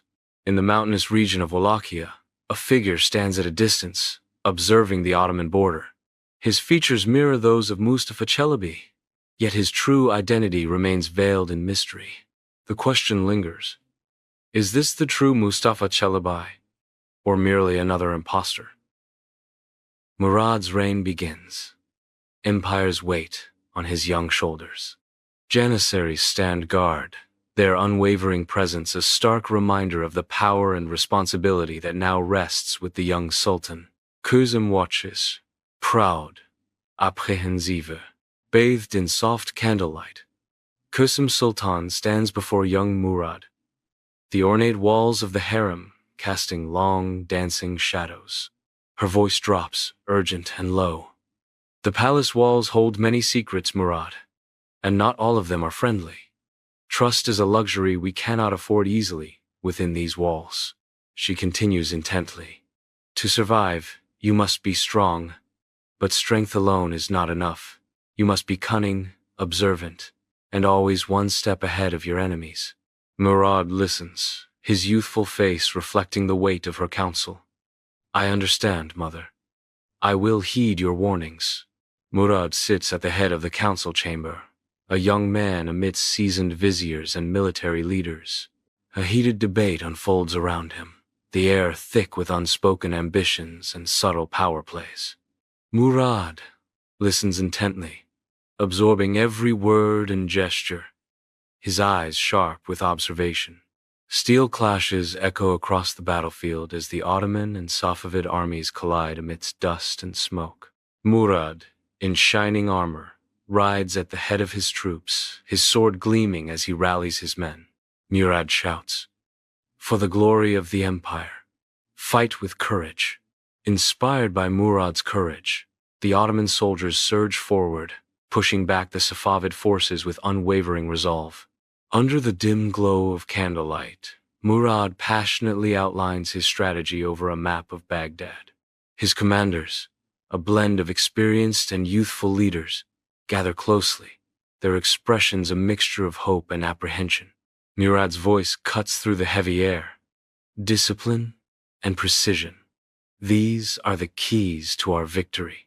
He declares with unwavering resolve. Baghdad will fall, but only if we execute our plan flawlessly. Amidst a chaotic war, the imposing Ottoman forces breach the majestic walls of Baghdad, igniting a fierce and brutal conflict. Murad, a figure of indomitable resolve, leads the charge, inspiring his troops through the blood-soaked streets of Baghdad. The city succumbs to the relentless assault, its ancient streets echoing with the sorrowful sounds of defeat. Murad enters the captured palace, his eyes scanning the spoils of war.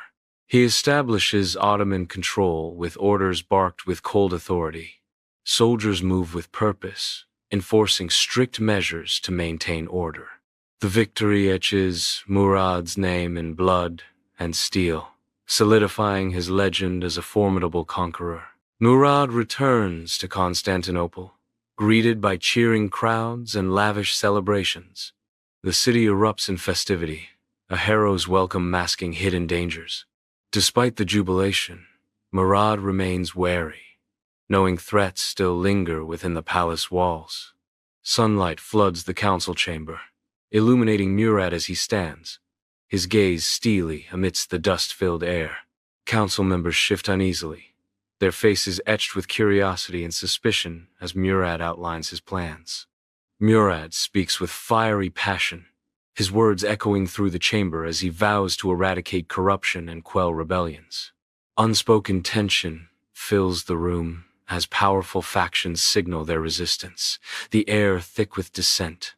A low murmur ripples through the chamber, followed by a heavy silence that speaks volumes of the challenges ahead for Murad. Under the cloak of night, Murad navigates the shadowy streets of Constantinople, his face a mask of vigilance. He observes the dark underbelly of the city, his silent presence a stark reminder of his strict decrees. The weight of his empire bears down on him as he witnesses the decay gripping his city. In the dim torture chamber, Murad stands, a figure of implacable authority. His methods are harsh, a dark reflection of his relentless pursuit of order. Murad's resolve hardens, willing to sacrifice anything to maintain control. Within the opulent halls of Topkapi Palace, Murad's grim justice unfolds. Murad's executions send shockwaves through the court, silencing dissent and fear. The executions solidify Murad's iron grip on power, his authority absolute and unquestioned. Murad enters the harem, his exhaustion palpable under the soft glow of candlelight. He sees Aisha Sultan, and a subtle easing of tension crosses his face as he says, "The weight of the world presses down, Aisha. Every decision, every decree, it feels like a sacrifice."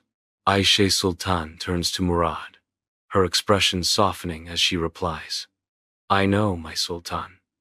You carry the burden of an empire, but you are not alone. I am here." Murad sighs, a flicker of longing in his eyes as he murmurs, "Sometimes I long for a life free from this endless responsibility." Aisha Sultan gently responds, her voice filled with conviction. "Such a life is not for you, Murad. You were born to rule, to lead, and you do so with strength and compassion." Murad's voice softens as he acknowledges, "Compassion, a luxury I can scarcely afford. Yet, in your presence, I find a moment's peace." In a dimly lit library, Murad is absorbed in poetry and calligraphy. Candlelight dances across his face, illuminating the intensity of his focus.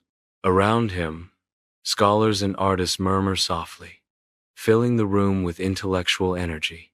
Ink flows gracefully from Murad's pen, a testament to the brief cultural renaissance amidst austere times.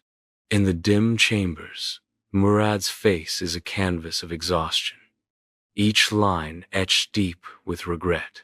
His breath comes in shallow, ragged gasps, mirroring the turmoil within.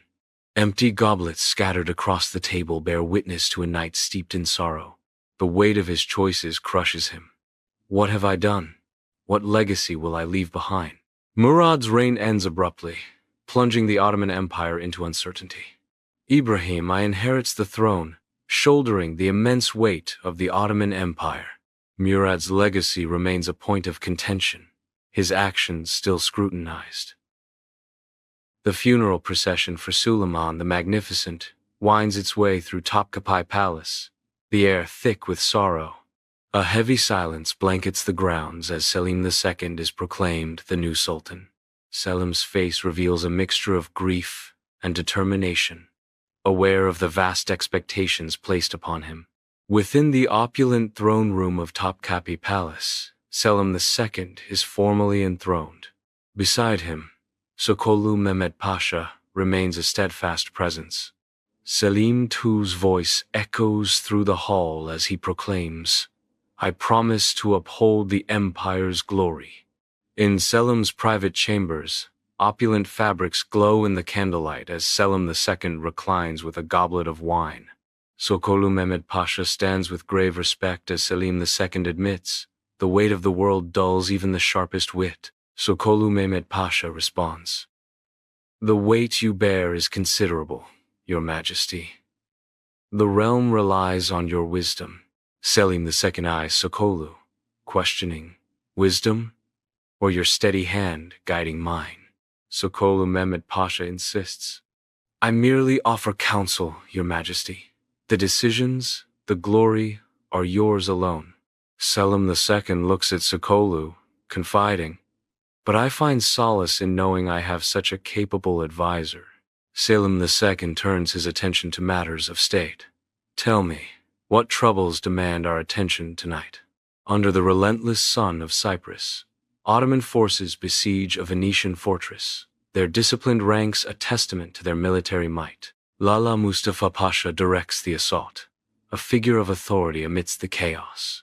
Venetian defenders fiercely resist, their cannons answering the Ottoman advance with thunderous defiance.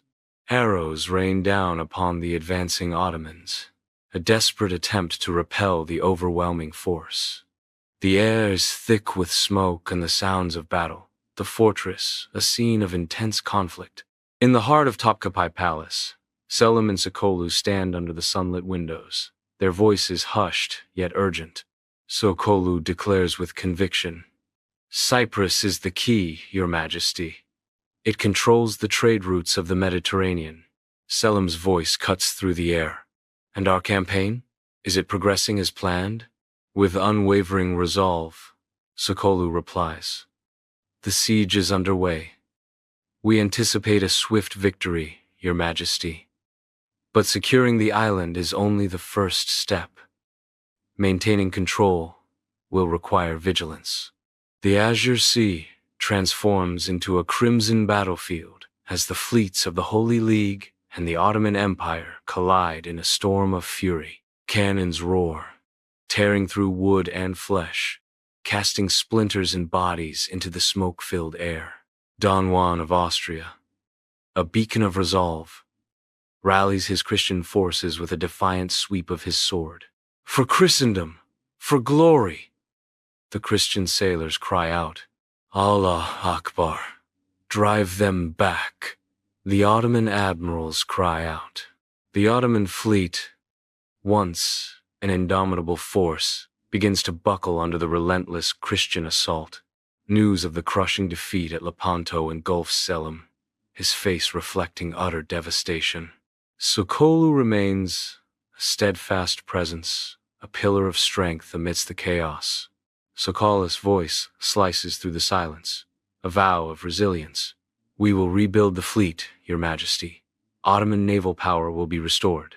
Amidst the bustling Istanbul shipyards, Sokollu watches over the swift reconstruction of the Ottoman fleet, a testament to the empire's resolve. The shipbuilders and workers toil tirelessly, their movements blending into a powerful display of industry and determination. The shipyards resound with the rhythmic clamor of hammers and saws, echoing the empire's unwavering spirit. Ottoman forces flood Tunis, their banners waving triumphantly as they assert dominance. The local population watches, their expressions a mixture of fear and resignation. This victory restores lost prestige to the Ottoman Empire, a beacon of hope after Lepanto. Ottoman soldiers patrol the streets, their presence a clear sign of reasserted dominance in North Africa. Selim oversees the council in the opulent chamber, where anticipation hangs heavy. Sokollu steps forward, his detailed plans promising strength and prosperity. "Your Majesty, esteemed council members, these reforms are vital for the stability and prosperity of our empire," Sokollu declares. Council members listen with rapt attention, curiosity and concern etched on their faces. The Selimiye Mosque stands majestically, illuminated by the warm daylight. Selim, too, appears briefly, observing the magnificent structure. The scene celebrates Ottoman cultural achievements and architectural prowess. Inside Nurbanu Sultan's opulent chambers, candlelight dances on luxurious fabrics, casting a warm glow upon the couple. The air is thick with the scent of exotic perfumes as Selim II stands before Nurbanu Sultan, their connection hinting at the complex dance of power.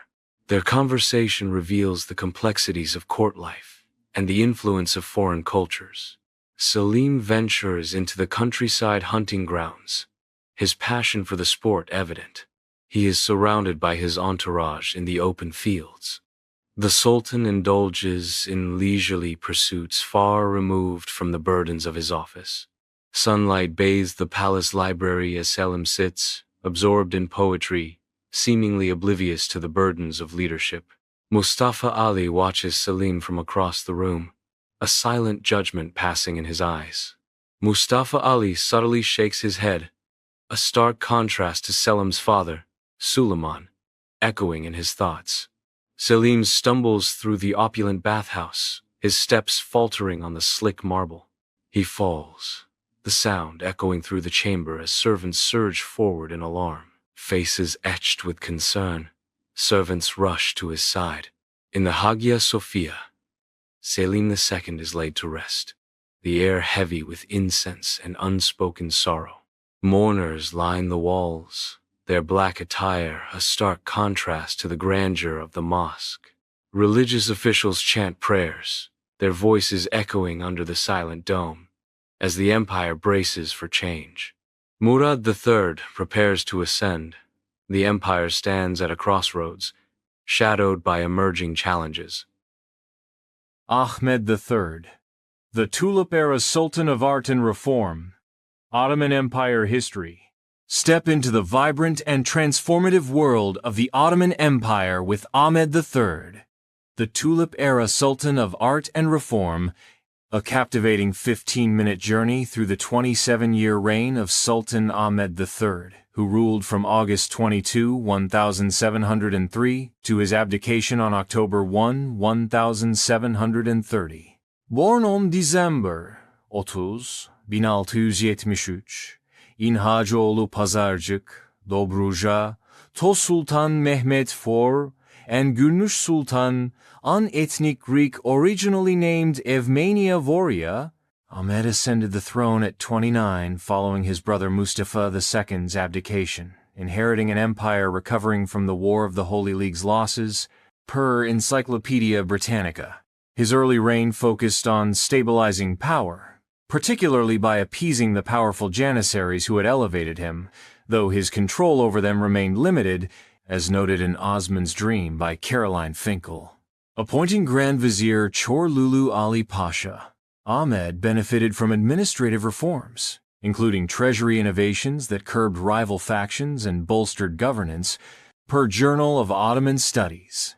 From 1718 to 1730, the empire flourished under the Tulip era, a golden age of cultural and economic prosperity led by Grand Vizier Nevşehirli Damat Ibrahim Pasha and Ahmed's daughter Fatma Sultan, who, with her husband Ibrahim, directed government policies. Named for the obsession with tulip cultivation, this era saw lavish festivals, European-inspired architecture, and the first Ottoman printing press in 1727, established by Ibrahim Mutafarrika, printing 17 works by 1730 as detailed in the Ottoman Empire, 1922. Ahmed's diplomacy shone with the 1718 Treaty of Passarowitz, ending wars with Austria and Venice, securing Belgrade, but ceding the Banat and parts of Wallachia, per Britannica. He maintained peace with Russia and signed a 1724 treaty with Persia, though conflicts resumed after Shah Ashraf's rise, leading to losses in Tabriz and Azerbaijan, as Encyclopaedia Iranica records.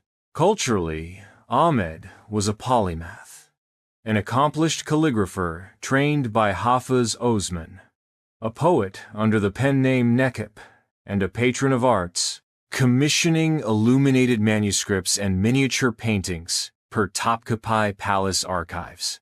His love for history and poetry enriched court life, while his construction projects, like the Fountain of Ahmed III at Topkapi, showcased Baroque influences. Personally, Ahmed fathered over 30 children with consorts like Ematullah Kadun and Mihrisha Kadun, though his harem's influence, led by Gülnüş Sultan until her 1715 death, shaped palace dynamics.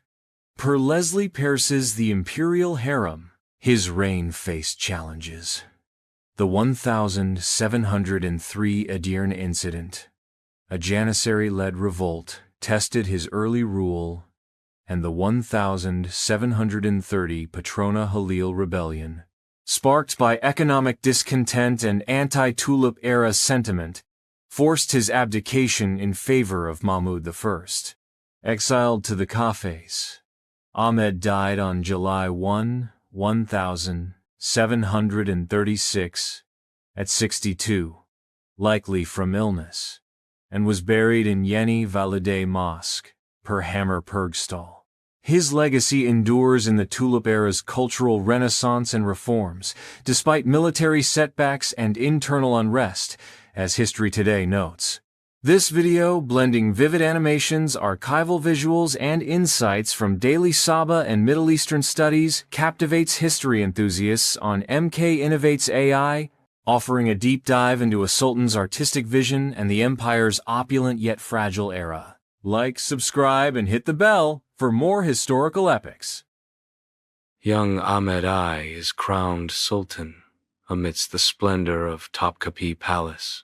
The palace's majestic architecture and the elaborate coronation ceremony are on full display.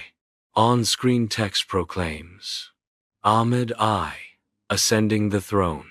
In the Grand Council chamber, Ahmed I stands before the assembly, his face etched with solemn resolve. He decrees the end of royal fratricide, a momentous decision that echoes through the silent hall. His words reverberate. The council members are stunned by his decree. The blue mosque slowly rises, an architectural marvel against the skyline. Ears compress into moments as the mosque's majestic domes take shape. The screen displays the Blue Mosque, an architectural marvel. The Blue Mosque is bathed in soft daylight, highlighting its stunning architectural details. The mesmerizing blue Islamic tiles adorn the walls, their intricate patterns creating a visual symphony. The sheer grandeur of the mosque fills the space, creating an atmosphere of reverence and awe. On-screen text proclaims, Inside the Blue Mosque, the battlefield stretches, a canvas of past conflicts between the Ottoman, Habsburg, and Safavid empires. Maps illuminate the strategic struggles for dominance, each line marking the rise and fall of empires. Navigating military tensions, words appear, underscoring the delicate balance of power. A split screen shows maps and battle scenes. In a grand hall, Ahmed I stands tall, receiving foreign ambassadors amid polite conversation. Handshakes and exquisite gifts mark the diplomatic exchanges, strategic undertones rippling beneath the surface. Diplomacy and alliances unfurls, a visual embodiment of the strategic dance. The treasury displays the harsh realities of economic struggle. Inflation and corruption cast long shadows. Economic challenges appears boldly on the screen, a stark declaration of the era's burdens. A montage of coins and ledgers visually represents the financial instability plaguing Ahmed's reign. Ahmed I strategically appoints capable grand viziers, signaling a new era of governance. The appointments visibly strengthen central authority across the empire. Text appears on screen, strengthening central authority. Ahmed I, a patron of the arts, supports poetry and calligraphy. Artistic works and scholars are visually displayed. The screen reads, Patron of the arts. Inside the harem, visions of Ahmed's marriages to Mahfiruz Hatun and Kosem Sultan begin. The words personal life and family appear, highlighting the significance of these unions. The Blue Mosque's madrasa stands, a testament to enduring faith. The hospice offers sanctuary, embodying compassion. Religious piety fills the screen, each letter radiating serenity. The camera sweeps across Mecca, revealing the city's skyline pierced by towering minarets. Construction workers gather at the base of the seventh minaret, a palpable tension simmering among the faithful. Religious leaders and local citizens engage in heated debate, the air thick with disagreement. The seventh minaret controversy flashes across the screen, casting a shadow over the holy city. Inside Topkapi Palace, Ahmed, his health wanes, his vitality visibly fading. The scene darkens, mirroring his deteriorating state. Ahmed I dies, his life extinguished at the age of 27. The screen displays, Death at 27. Ahmed's mausoleum stands proudly beside the Blue Mosque, testaments to a rich past. On-screen text declares a powerful truth. Legacy.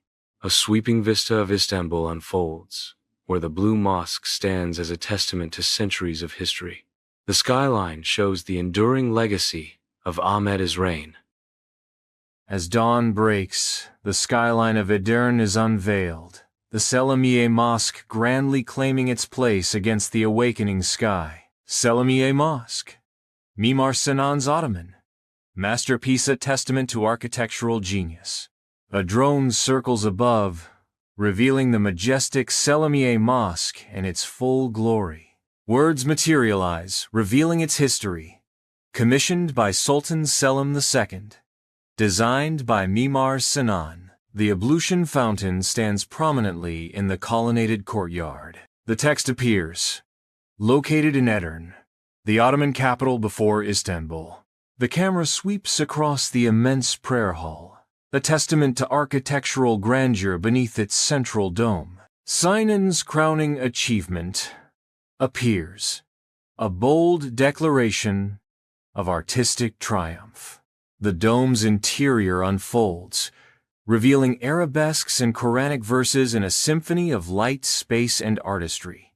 On-screen text appears, a symphony of light, space, and artistry.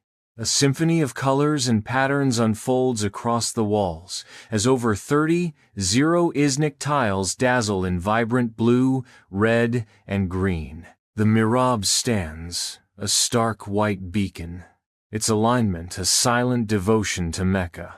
The marble minbar is shown. Minbar? Intricate latticework. Beneath the dome, an elevated marble platform stands, resonating with echoes of sacred chants. Inscribed words appear declaring, Muezzin Mafili, acoustically optimized for chants. The Kuliye sprawls beneath the sun, a testament to Ottoman vision. Kuliye, a model of Ottoman urban planning, the text appears, framing the scene. The Arasta Bazaar bustles with life, its many shops promising a day of trade and commerce. As dusk descends, the mosque stands radiant, bathed in the soft, fading light. The inscription completed, when Sinan was 80 appears, echoing through the silent evening. From high above, the Selimiye Mosque rises, its silhouette a bold challenge to the ancient landmarks of Edirne. The mosque stands silhouetted against the rolling hills, a symbol of architectural legacy. Text appears on the screen. Influence on later mosques, like Istanbul's Blue Mosque. Inside the mosque, a serene yet vibrant atmosphere fills the air, hosts Ramadan prayers and festivals. The mosque comes alive with colorful festivals and shared devotion. Under the clear daylight, the camera captures the full grandeur of the mosque. The mosque stands as a beacon of Ottoman faith and architectural brilliance. The drone flies closer to the Blue Mosque, revealing its magnificent presence in Sultanahmet Square. In the distance, the imposing Hagia Sophia watches over the city. The Blue Mosque, Istanbul's Ottoman masterpiece. The animated map displays the Ottoman Empire in the early 17th century, spotlighting Sultan Ahmed's reign. On-screen text appears. Commissioned by Sultan Ahmed I, 1609, 1617. The drone circles the Blue Mosque, accentuating its 6 minarets and cascading domes. On-screen text declares, 6 minarets, a symbol of Ottoman grandeur. The Blue Mosque courtyard sprawls majestically, alive with the footsteps of worshippers and curious tourists under the open sky. One of the largest Ottoman mosque courtyards. The Blue Mosque pulses with life as worshippers come and go, bathed in light filtering through stained glass windows. Sunlight streams through the stained glass, painting the interior in vibrant colors. On-screen text appears, a place of worship and wonder. The Blue Mosque's Islamic tiles reveal their intricate tulip patterns, each a testament to timeless artistry. The delicate rose patterns of the Islamic tiles unfold in a mesmerizing display. Carnation patterns bloom across the Islamic tiles, adding layers of complexity. Over 20 handmade Islamic talesa testament to the mosque's unparalleled artistry. A mihrab crafted from sculpted marble directs the faithful toward the holy city of Mecca. On screen, words materialize. The mihrab, facing the holy city of Mecca. The camera glides, revealing vibrant blue paint and intricate floral designs. Light streams through 260 stained glass windows, illuminating the space. The words appear, illuminated by 260 stained glass windows. Inside the Blue Mosque, colossal pillars rise to support the central dome. The words, "The Central Dome," soaring above appear, capturing the majesty of the architecture. Quranic calligraphy by Sayyid Qasim Gubari fills the screen, illuminated by soft light. On-screen text appears.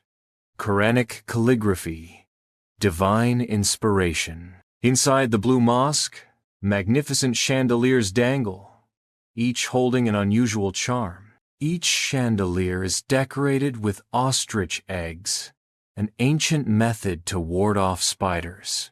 On-screen text reveals the hidden purpose. Chandeliers with ostrich eggs. From high above, the drone captures the Blue Mosque, highlighting the market street and the tomb's ornate details. The drone rises above the Bosphorus, revealing the Blue Mosque and Hagia Sophia standing side by side. Words appear on the screen. A UNESCO World Heritage Site. The animated timeline shows the mosque's initial construction. The timeline progresses, highlighting the ongoing restoration efforts. On-screen text emphasizes the historical context. Construction: 1609, 1617. Restorations: ongoing. Vintage scenes of the Blue Mosque flicker to life, juxtaposed against its modern splendor. The phrase "preserving history" appears as an invitation to reflect on the passage of time. The modern footage reveals the Blue Mosque, a testament to the enduring beauty of the past. Against the dark canvas of the night sky, the Blue Mosque glows, an ethereal beacon of light and serenity. The air vibrates with a sacred melody, a call to prayer resonating through the tranquil night, filling every corner of the city. Across the screen, words materialize. The call to prayer. Inside the Blue Mosque, worshippers kneel in prayer, bathed in the ethereal light filtering through stained glass. Sunlight illuminates the sacred space. The vibrant Sultanate Square bursts with life. Festival goers celebrating amidst the majestic Blue Mosque under the azure sky. The 8 volumes documenting the mosque's construction are displayed. On-screen text reads, "Documented history." The Blue Mosque stands in the fading light of dusk, its silhouette a testament to an enduring legacy. On enduring legacy. From above, the Blue Mosque sprawls majestically, its central dome ringed by a cascade of subordinate domes. The mosque's architectural grandeur is highlighted. Under the vast sky, the Blue Mosque's courtyard basks in sunlight, illuminating the vaulted arcade's delicate artistry. The ablution fountain stands radiant, its water shimmering under the clear sky. The words "courtyard ablutions" materialize, a digital inscription in a timeless setting. The marble minbar mirrors the minaret's spire. On-screen text: Marble minbar. The Blue Mosque's symmetrical stone facade rises majestically, viewed from the hippodrome side. On-screen text emphasizes the pristine symmetry of the mosque's stone facade. Symmetrical stone facade. The Blue Mosque rises in majestic splendor, its coulier encompassing a madrasa, a hospital, and an minaret. Words materialize on screen. Coulier complex. The skyline of Istanbul unfolds, a serene backdrop to the turmoil to come. Archival images flicker to life, depicting the Patrona Halil rebellion, a city in chaos. Before the assembled court, Mahmud I is crowned Sultan. A majestic coronation ceremony unfolds, marking the ascension of Mahmud I. On the vast battlefield, a historical reenactment of the Russo-Turkish War begins. The animated map vividly displays Ottoman gains, highlighting the war's strategic shifts. The Russo-Turkish War. Recapturing Azov and Belgrade words flash across the screen, capturing a pivotal moment in history. Mahmud I stands tall, surveying the assembled foreign dignitaries, sunlight illuminating the solemn occasion. The arched windows flood the chamber with light, revealing the gravity etched on the faces of those present. The Treaty of Belgrade. A diplomatic triumph.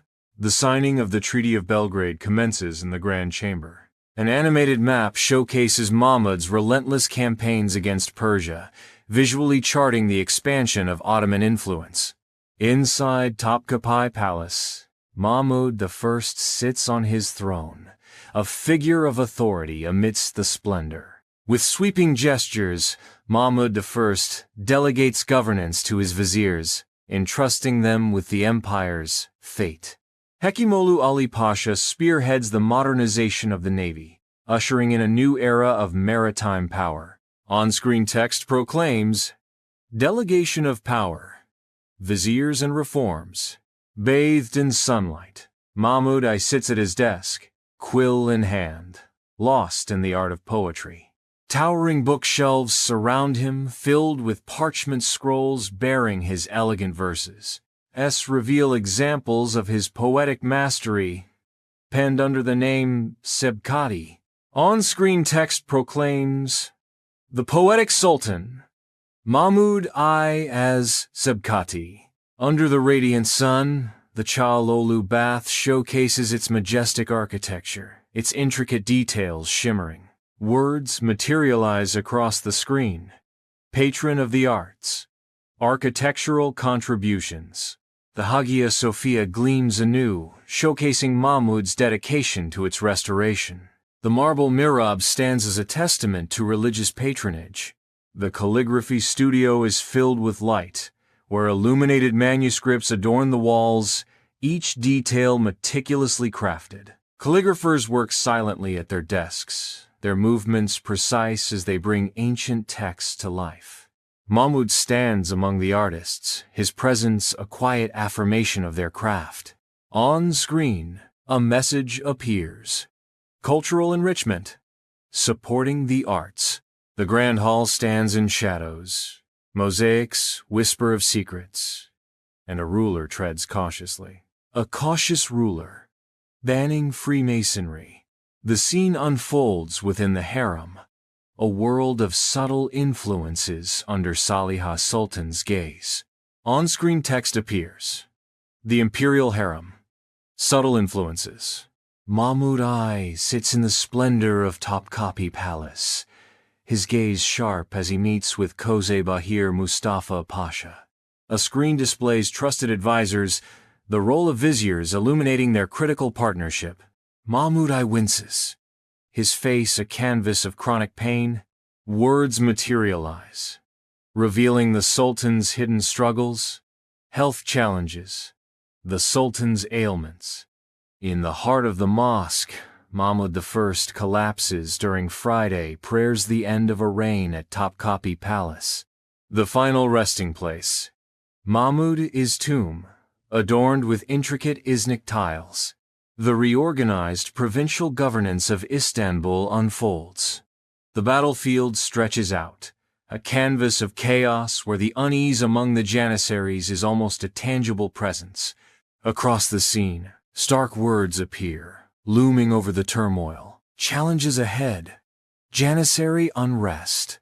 The screen displays historical documents and expert commentary on Mahmud. His legacy, a sultan at a crossroads. Legacy assessed. A sultan at a crossroads. Quotes from Britannica and Middle Eastern studies illuminate the screen. Historical records and scholarly analysis converge, portraying Mahmud's complex reign. The majestic skyline of Istanbul stretches across the horizon. Minarets reaching towards the sky. Domes rise in silhouette against the setting sun. Golden light bathes the city, symbolizing Mahmud's reign. The echoes through the scene. Mahmud I, a poet, a warrior, a sultan. The drone ascends, revealing the majestic Süleymaniye Mosque crowning Istanbul's third hill at dawn. Words materialize on the screen. Süleymaniye Mosque, Istanbul's Ottoman crown. A drone ascends, offering a sweeping vista of the mosque's grand exterior. its lens capturing the magnificent dome, minarets that kiss the sky, and the exquisite limestone. As the lens lingers, historical words materialize. Designed by Mimar Sinan, completed in 1557. The ablution fountain stands central in Istanbul's largest courtyard. The colonnaded peristyle surrounds the courtyard, displaying architectural grandeur. The coulier sprawls majestically, a testament to self-sufficiency, its madrasa, hospital, and soup kitchen interwoven in a tapestry of purpose. The coulier, a self-sufficient complex the text proclaims, underscoring the ambition and scope of this integrated community. The prayer hall unfolds, revealing a serene space designed for 50 worshippers. The dome's interior is adorned with intricate calligraphic inscriptions illuminated by the soft glow of low-hanging chandeliers. On-screen text declares calligraphy by Hassan Chalabi. The mihrab, meticulously carved from white marble, points towards Mecca. The minbar stands with elegance, echoing the mihrab, a royal space of wooden craftsmanship, adorned with mother-of-pearl, stands as a testament to regal privacy. On screen, the words Sultans Log, royal seclusion appear. The madrasa stands as a center of Islamic scholarship. Text appears on the screen. Madrasas, centers of Islamic learning. Sunlight streams through star-shaped skylights into the bathhouse. The words, bathhouse, still operational, appear on the screen. The Arasta, now filled with artisan shops, bustles with life under the open sky. On-screen text appears. Arasta, artisan market. The grand tomb of Suleiman the Magnificent rises, a testament to Ottoman glory. The on-screen text appears, Suleiman the Magnificent, buried in 1566. The tomb of Hurrem Sultan stands majestically, its Islamic tiles shimmering under the sun. Text appears, Hurrem Sultan, Suleiman's wife. Inside the serene prayer hall, worshippers bow in devotion. On-screen text appears, a functioning mosque to this day. Tourists gather, cameras clicking, immortalizing the mosque's intricate details. The mosque stands as a UNESCO World Heritage Site. An architectural diagram unfolds, revealing Sinan's ingenious foundation design. On screen, the words Sinan's seismic resilience materialize, highlighting the structure's strength. A grand mosque rises against the skyline, its scaffolding a testament to ambition and the Ottoman Golden Age. Workers swarm, their period attire marking an era of unprecedented ambition. The scene captures the vibrant energy and the colossal scale of the Ottoman Golden Age. The drone soars across the Istanbul skyline.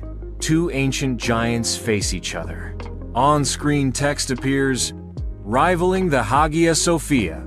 A vibrant tapestry of red and green carpet dominates the view, its intricate patterns a stark contrast to the pale walls. The words acoustic perfection materialize, hanging in the air. The mosque stands as a spiritual hub during Ramadan. The mosque integrates into Istanbul's topography. The mosque stands majestically, restored to its original splendor. As the sun sets, the mosque stands tall, a beacon of Ottoman faith. Under the radiant sun, people converge at the mosque's majestic entrance. The ancient stone walls display intricate carvings, highlighted by the sun. Words materialize across the screen. Explore Istanbul's sacred legacy. Inside the Topkapi Palace, Osman III is coronated amid the palace's grandeur. Janissaries stand stoic and loyal, their formation a bulwark of support. On-screen text declares, December 13, 1754. Osman III ascends the throne. The tavern bursts with life as patrons drink and laugh. Enforcers enter, and the tavern falls silent. Alcohol consumption banned in Istanbul appears on the screen. The streets of Istanbul bustle with veiled women, their presence a testament to tradition. A sharp visual divide marks the city as non-Muslims face restrictions on attire, symbolizing the enforcement of strict moral codes. The screen displays restrictions on public attire enforced.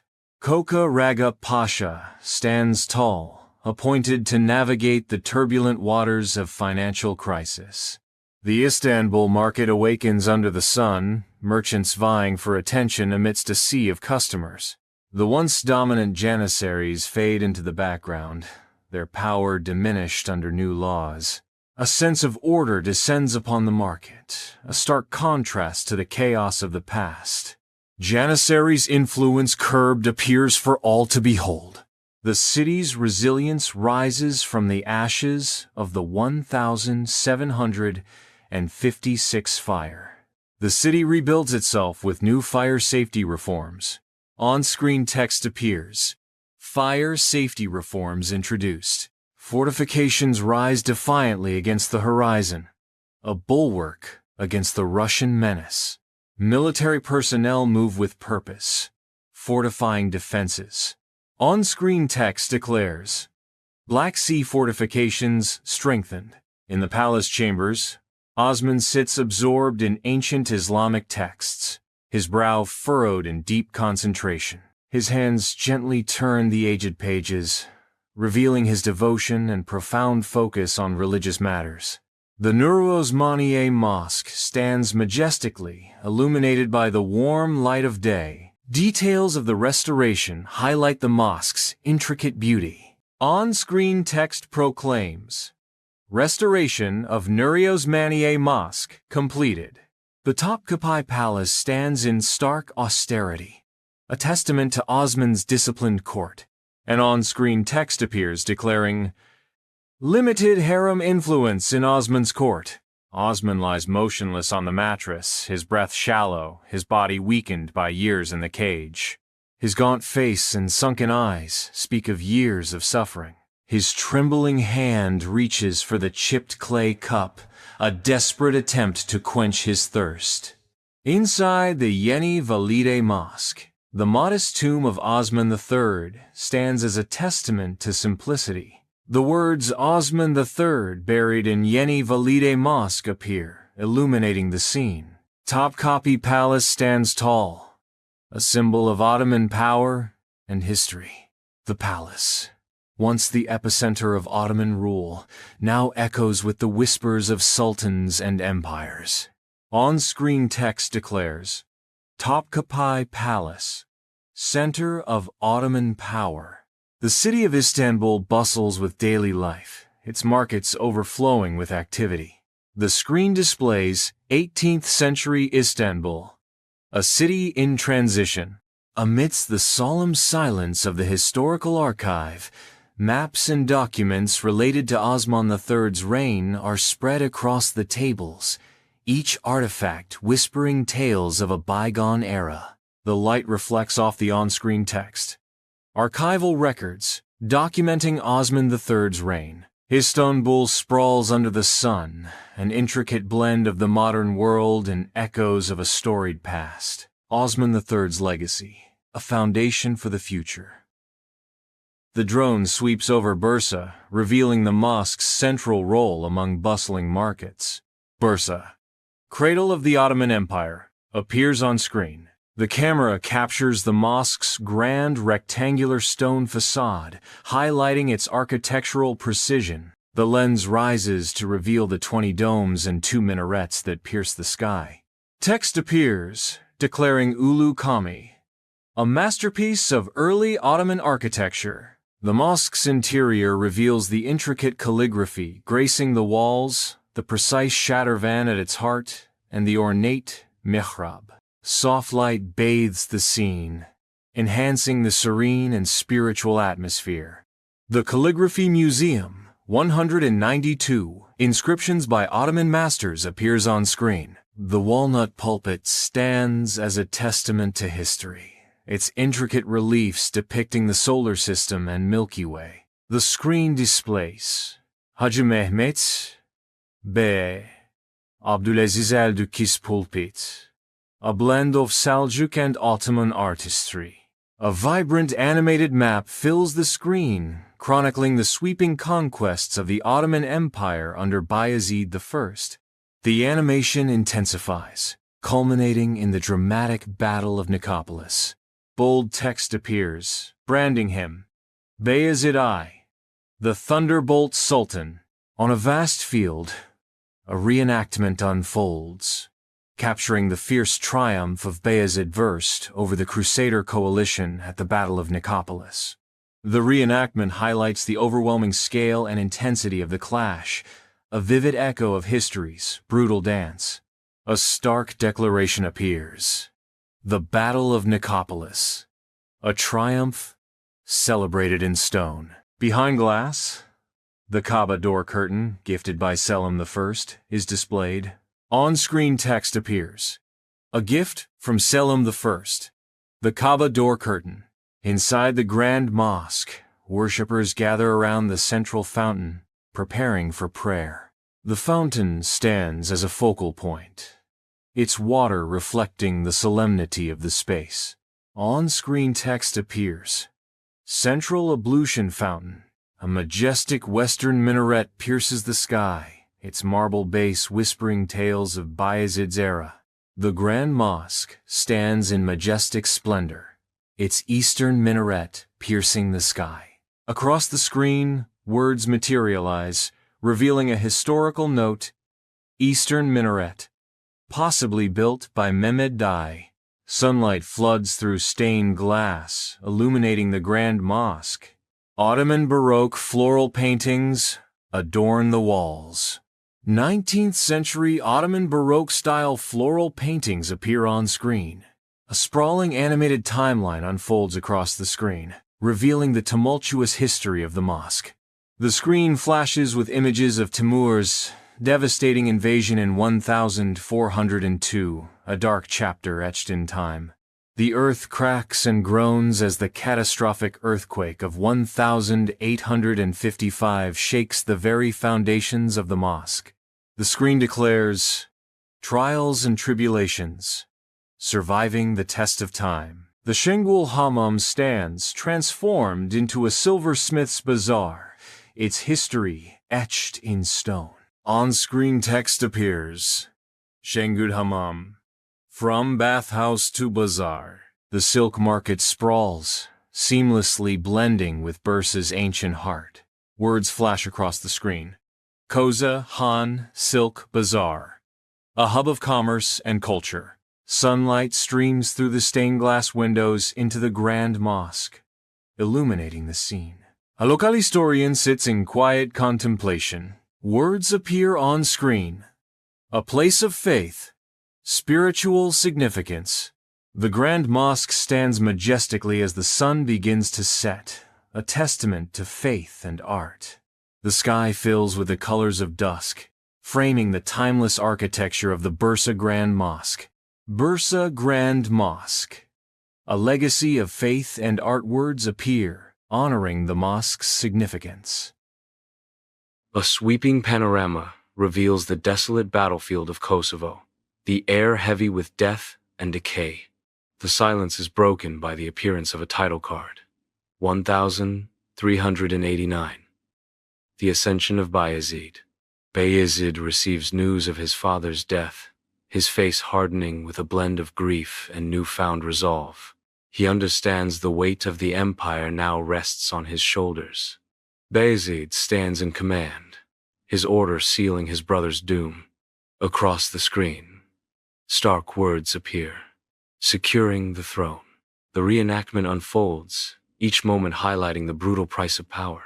A vibrant animated map unfolds, showcasing Bayezid's ambitious conquests across Anatolia. Bold text proclaims, Unifying Anatolia. The map illuminates, each highlight marking the annexation of various beyliks, charting the relentless expansion of Ottoman territory. The Battle of Nicopolis unfolds, a clash of steel and faith under the scorching sun.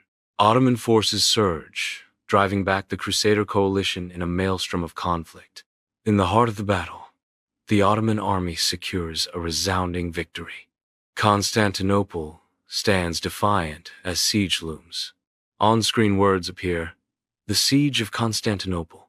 Animated maps light up, displaying Bayezid's strategies to seize the city. Siege weaponry bombards Constantinople's walls. The fortress begins as a bare outline, slowly solidifying into a symbol of unyielding power. Stone by stone, the fortress climbs, cutting off Byzantine sea support. The fortress stands complete, a silent sentinel against the skyline. The screen shows 1402. Clash with Timur, the prelude to a brutal reenactment. Chaos reigns as the Ottoman army faces Timur's relentless assault. The Ottoman lines break.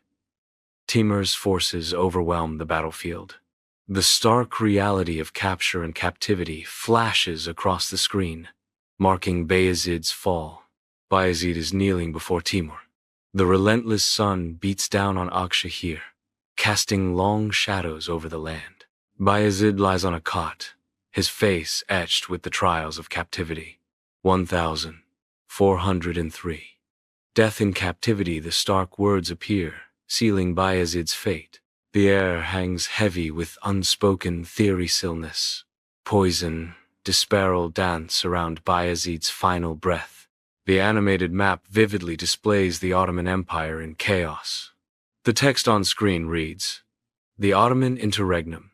The map highlights the territories fiercely contested by Bayezid's sons. The Ottoman court becomes a stage for ambition as Bayezid's sons engage in a fierce contest for dominance. Civil war among sons flares across the screen, highlighting the intense power struggle. Dramatic scenes unveil the escalating conflicts between Suleiman, Isa, Mehmed, and Musa. Amid the resplendent Ottoman court, Mehmed I, a figure of unwavering resolve, ushers in an era of renewed stability. Words materialize before the court's assembly. Mehmed I restores stability. Mehmed I, with strategic brilliance, solidifies his dominion, charting a course to resurrect the empire's former glory. The Ottoman archives stand, filled with administrative documents and maps that speak of Bayezid's reign. On screen, stark text declares, "Centralizing the Ottoman state." The scene opens, a lavish display of Sultanganti court unfolding.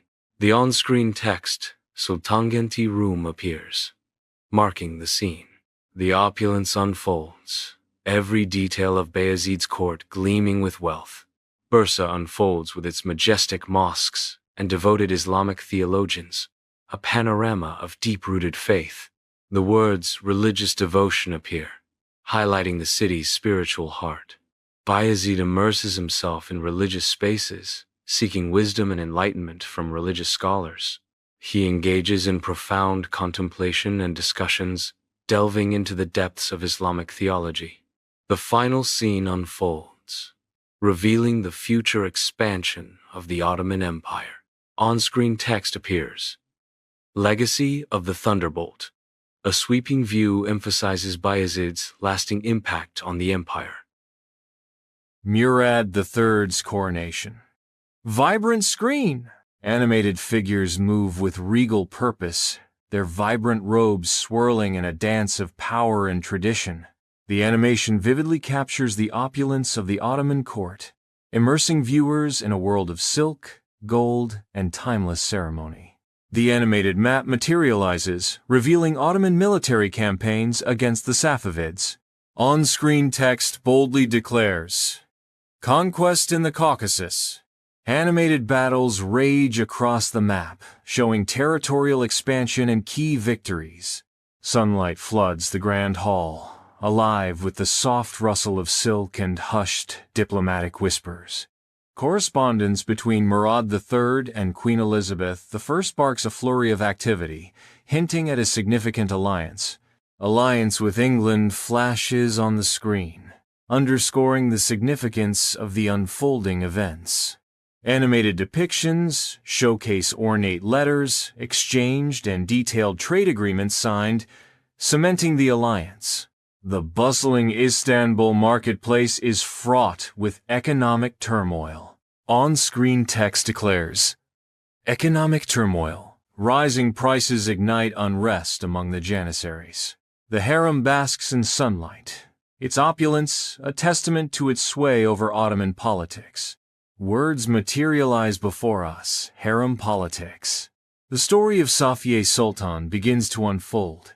We see the threads of her influence entangling Murad III. The screen illuminates with an animated depiction of Murad III's patronage. Text appears on screen. Cultural patronage. In the heart of Topkapi Palace, a heavy silence marks the end of Murad III's reign. Under the title, Succession and Tragedy. Animated shadows flicker ominously across the palace chambers, revealing the dark events about to unfold. The visual depicts the execution of Murad III's sons, a stark reflection of the ruthless realities of Ottoman succession. The camera pans over the Hagia Sophia, highlighting its architectural grandeur. The view shifts to Murad III's tomb, a testament to legacy. Legacy appears on screen, emphasizing the historical impact. The camera lingers on the architectural contributions. In a dimly lit archive room, a historian is surrounded by towering stacks of aged documents, their face lit by the glow of a monitor. The monitor displays expert insight as the historian dives deep into the past. A split screen shows archival footage juxtaposed with the historian's analysis, each frame a portal to another time. The historian discusses the enduring effects of a specific reign. Ottoman outposts rise against the horizon, challenging Portuguese dominance. The screen displays expansion in East Africa. Ottoman ships patrol the East African coast, asserting control. Fortifications stand guard, projecting power. The Janissary barracks erupts into chaos as Janissaries riot. On-screen text flashes, Janissary unrest. The devalued coinage becomes a symbol of the economic grievances fueling their rage. Inside Topkapi Palace, Murad III stands amidst the splendor, his actions foreshadowing an era of decay. Beside him, Shemsi Pasha is standing, embodying the growing corruption. At a distance, officials stand with disappointment and alienation on their faces. On-screen text flashes, corruption and favoritism. An animated depiction unfolds, highlighting Taqiyuddin's pivotal role in propelling astronomical studies forward. Advancements in science flashes on the screen, illuminating the magnitude of the era's scientific progress. The observatory comes to life, its array of astronomical instruments symbolizing Murad's crucial support. Inside Topkapi Palace, a calligrapher's artistry unfolds, with the words, "Artistic pursuits" gracing the screen. The Seir-i Nebi comes to life, its vibrant colors and elaborate details capturing the eye. Masterpieces emerge, each stroke a testament to skill and passion. The battlefield erupts with animated clashes as Ottoman forces collide with Habsburg armies. Text overlays the scene. Long war skirmishes. The animated conflict intensifies, highlighting the exorbitant toll on Ottoman resources. A brief animation unfolds, depicting Morocco's resurgence and independence. Words appear. Moroccan independence. Morocco breaks free from Ottoman vassalage. The desolate battlefield stretches endlessly, bearing witness to the brutal Battle of Ankara.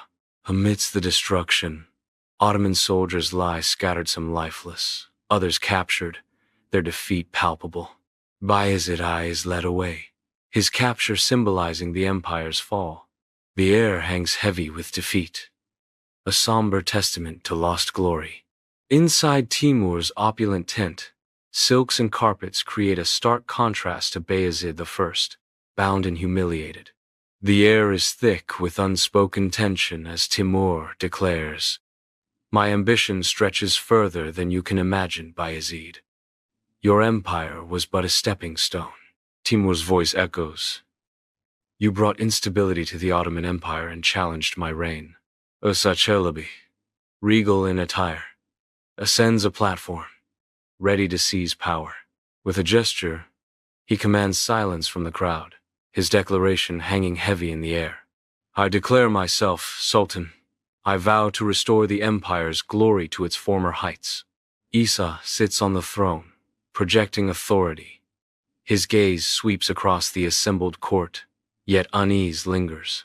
Advisors gather in hushed groups, their whispers echoing like dry leaves in a brewing storm. The air is thick with unspoken anxieties. Isa clenches the throne, fighting to maintain control. Across the countryside near Bursa, Musa's army surges forward. Villagers scatter in terror, their homes abandoned to the encroaching conflict. The land bears the deep scars of war, a testament to the battles fought and lost. Inside Bursa Palace, Isa receives grave news, the weight of Musa's impending arrival crashing over him. A wave of panic engulfs the palace, each shadow whispering tales of impending doom. Isa steels himself, bracing for a confrontation that looms like a storm on the horizon. The stark truth dawns. His forces are but a flicker against the approaching inferno. The battle for Bursa erupts in chaos, with Isa's forces overwhelmed by the might of Musa's army. Isa's army crumbles under the relentless assault, their lines broken and hope fading. Isa is forced to flee the besieged city, his dreams of victory shattered amidst the carnage. Isa traverses the expansive countryside, his weary steps marking his lonely path. Peasants till the soil, their suspicious glances a silent chorus of doubt and mistrust. Isa watches them, the weight of their mistrust solidifying a stark realization within him.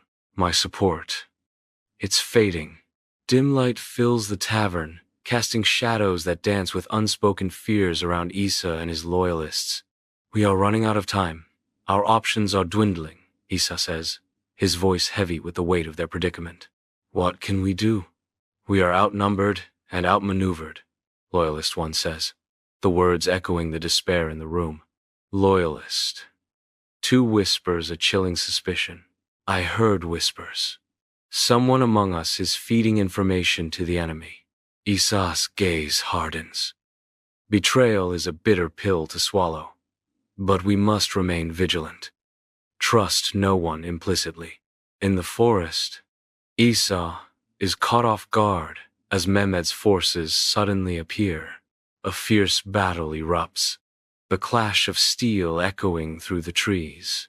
Isa fights valiantly, but the odds are against him.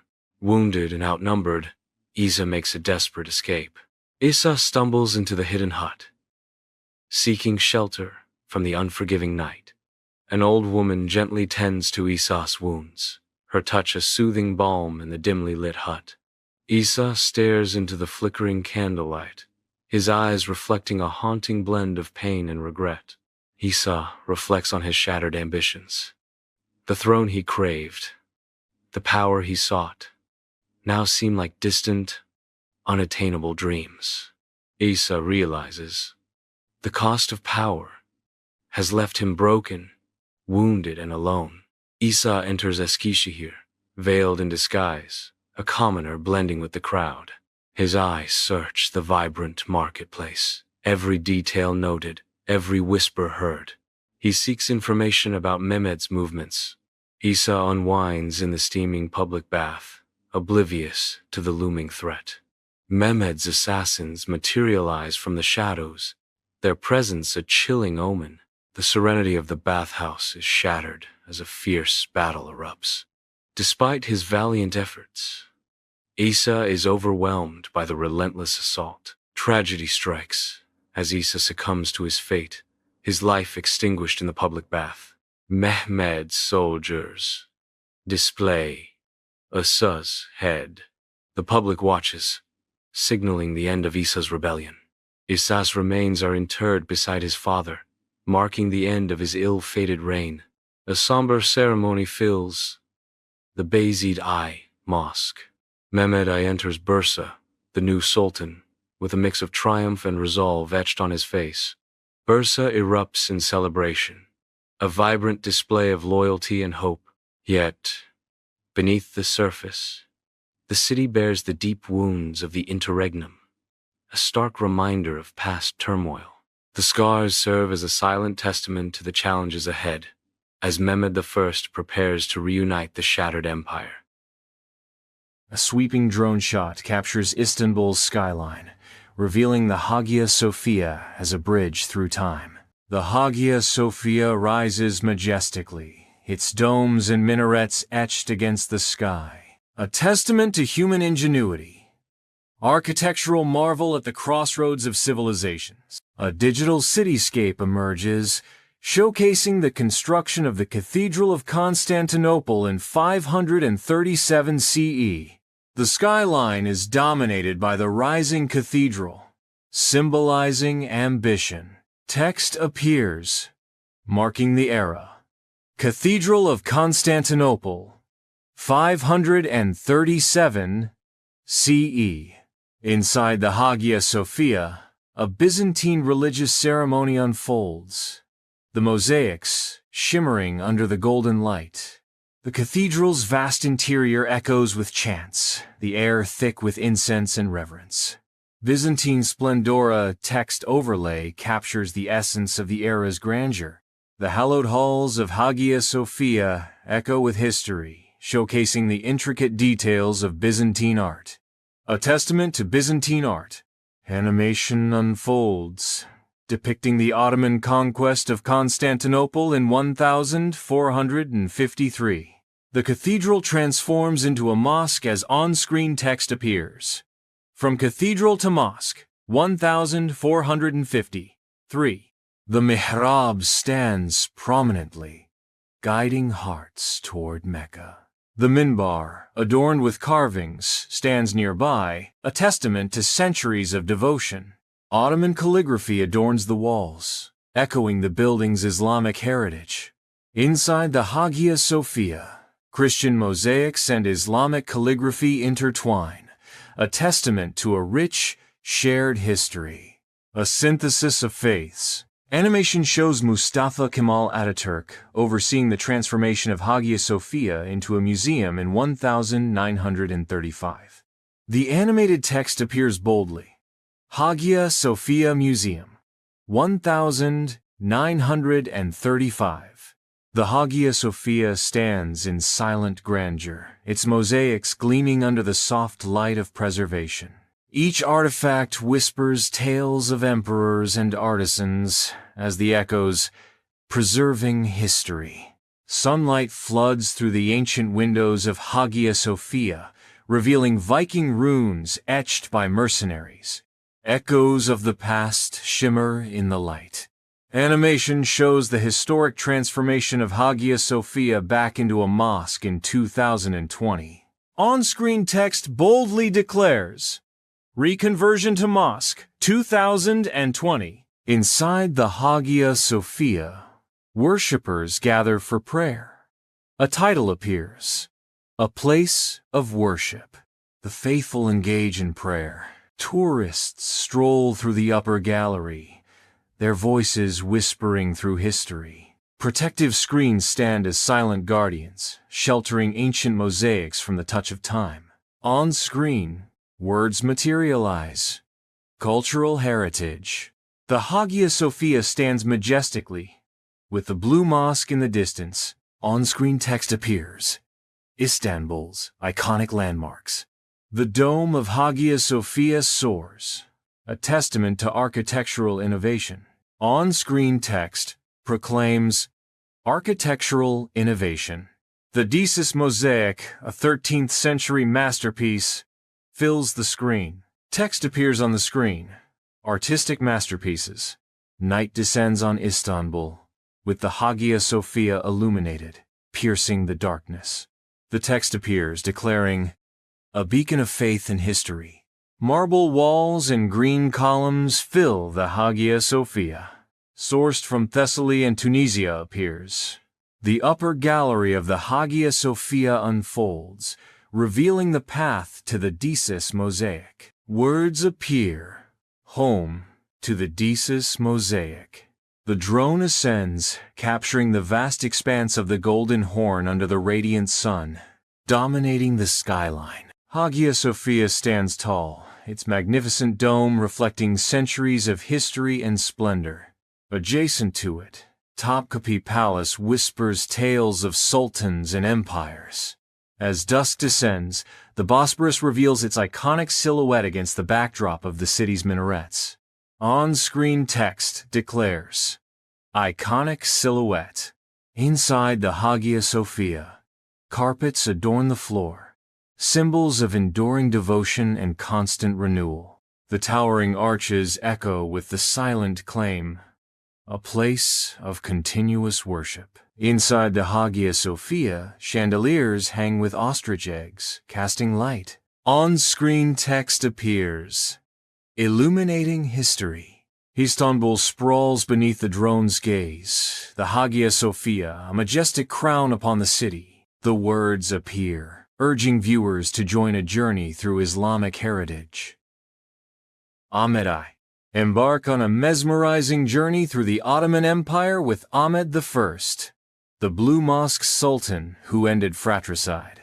A vibrant exploration of Sultan Ahmed I's transformative 14-year reign from December 22, 1603, to his death on November 22, 1617, born on April 18, 1590, in Manisa to Sultan Mehmed III and Handan Sultan.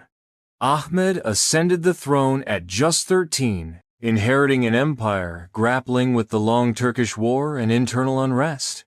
His reign marked a historic shift as he abolished the brutal Ottoman tradition of royal fratricide, sparing his brother Mustafa, who later became Mustafa I, a decision influenced by his mother and the empire's evolving politics.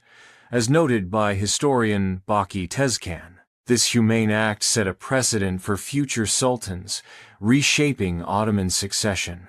Ahmed's most iconic legacy is the Blue Mosque in Istanbul, completed in 1616, a masterpiece of Islamic architecture, with its 6 slender minarets, vast dome, and 20 shimmering Iznik tiles. Commissioned to rival Hagia Sophia and solidify his piety, per Encyclopedia Britannica.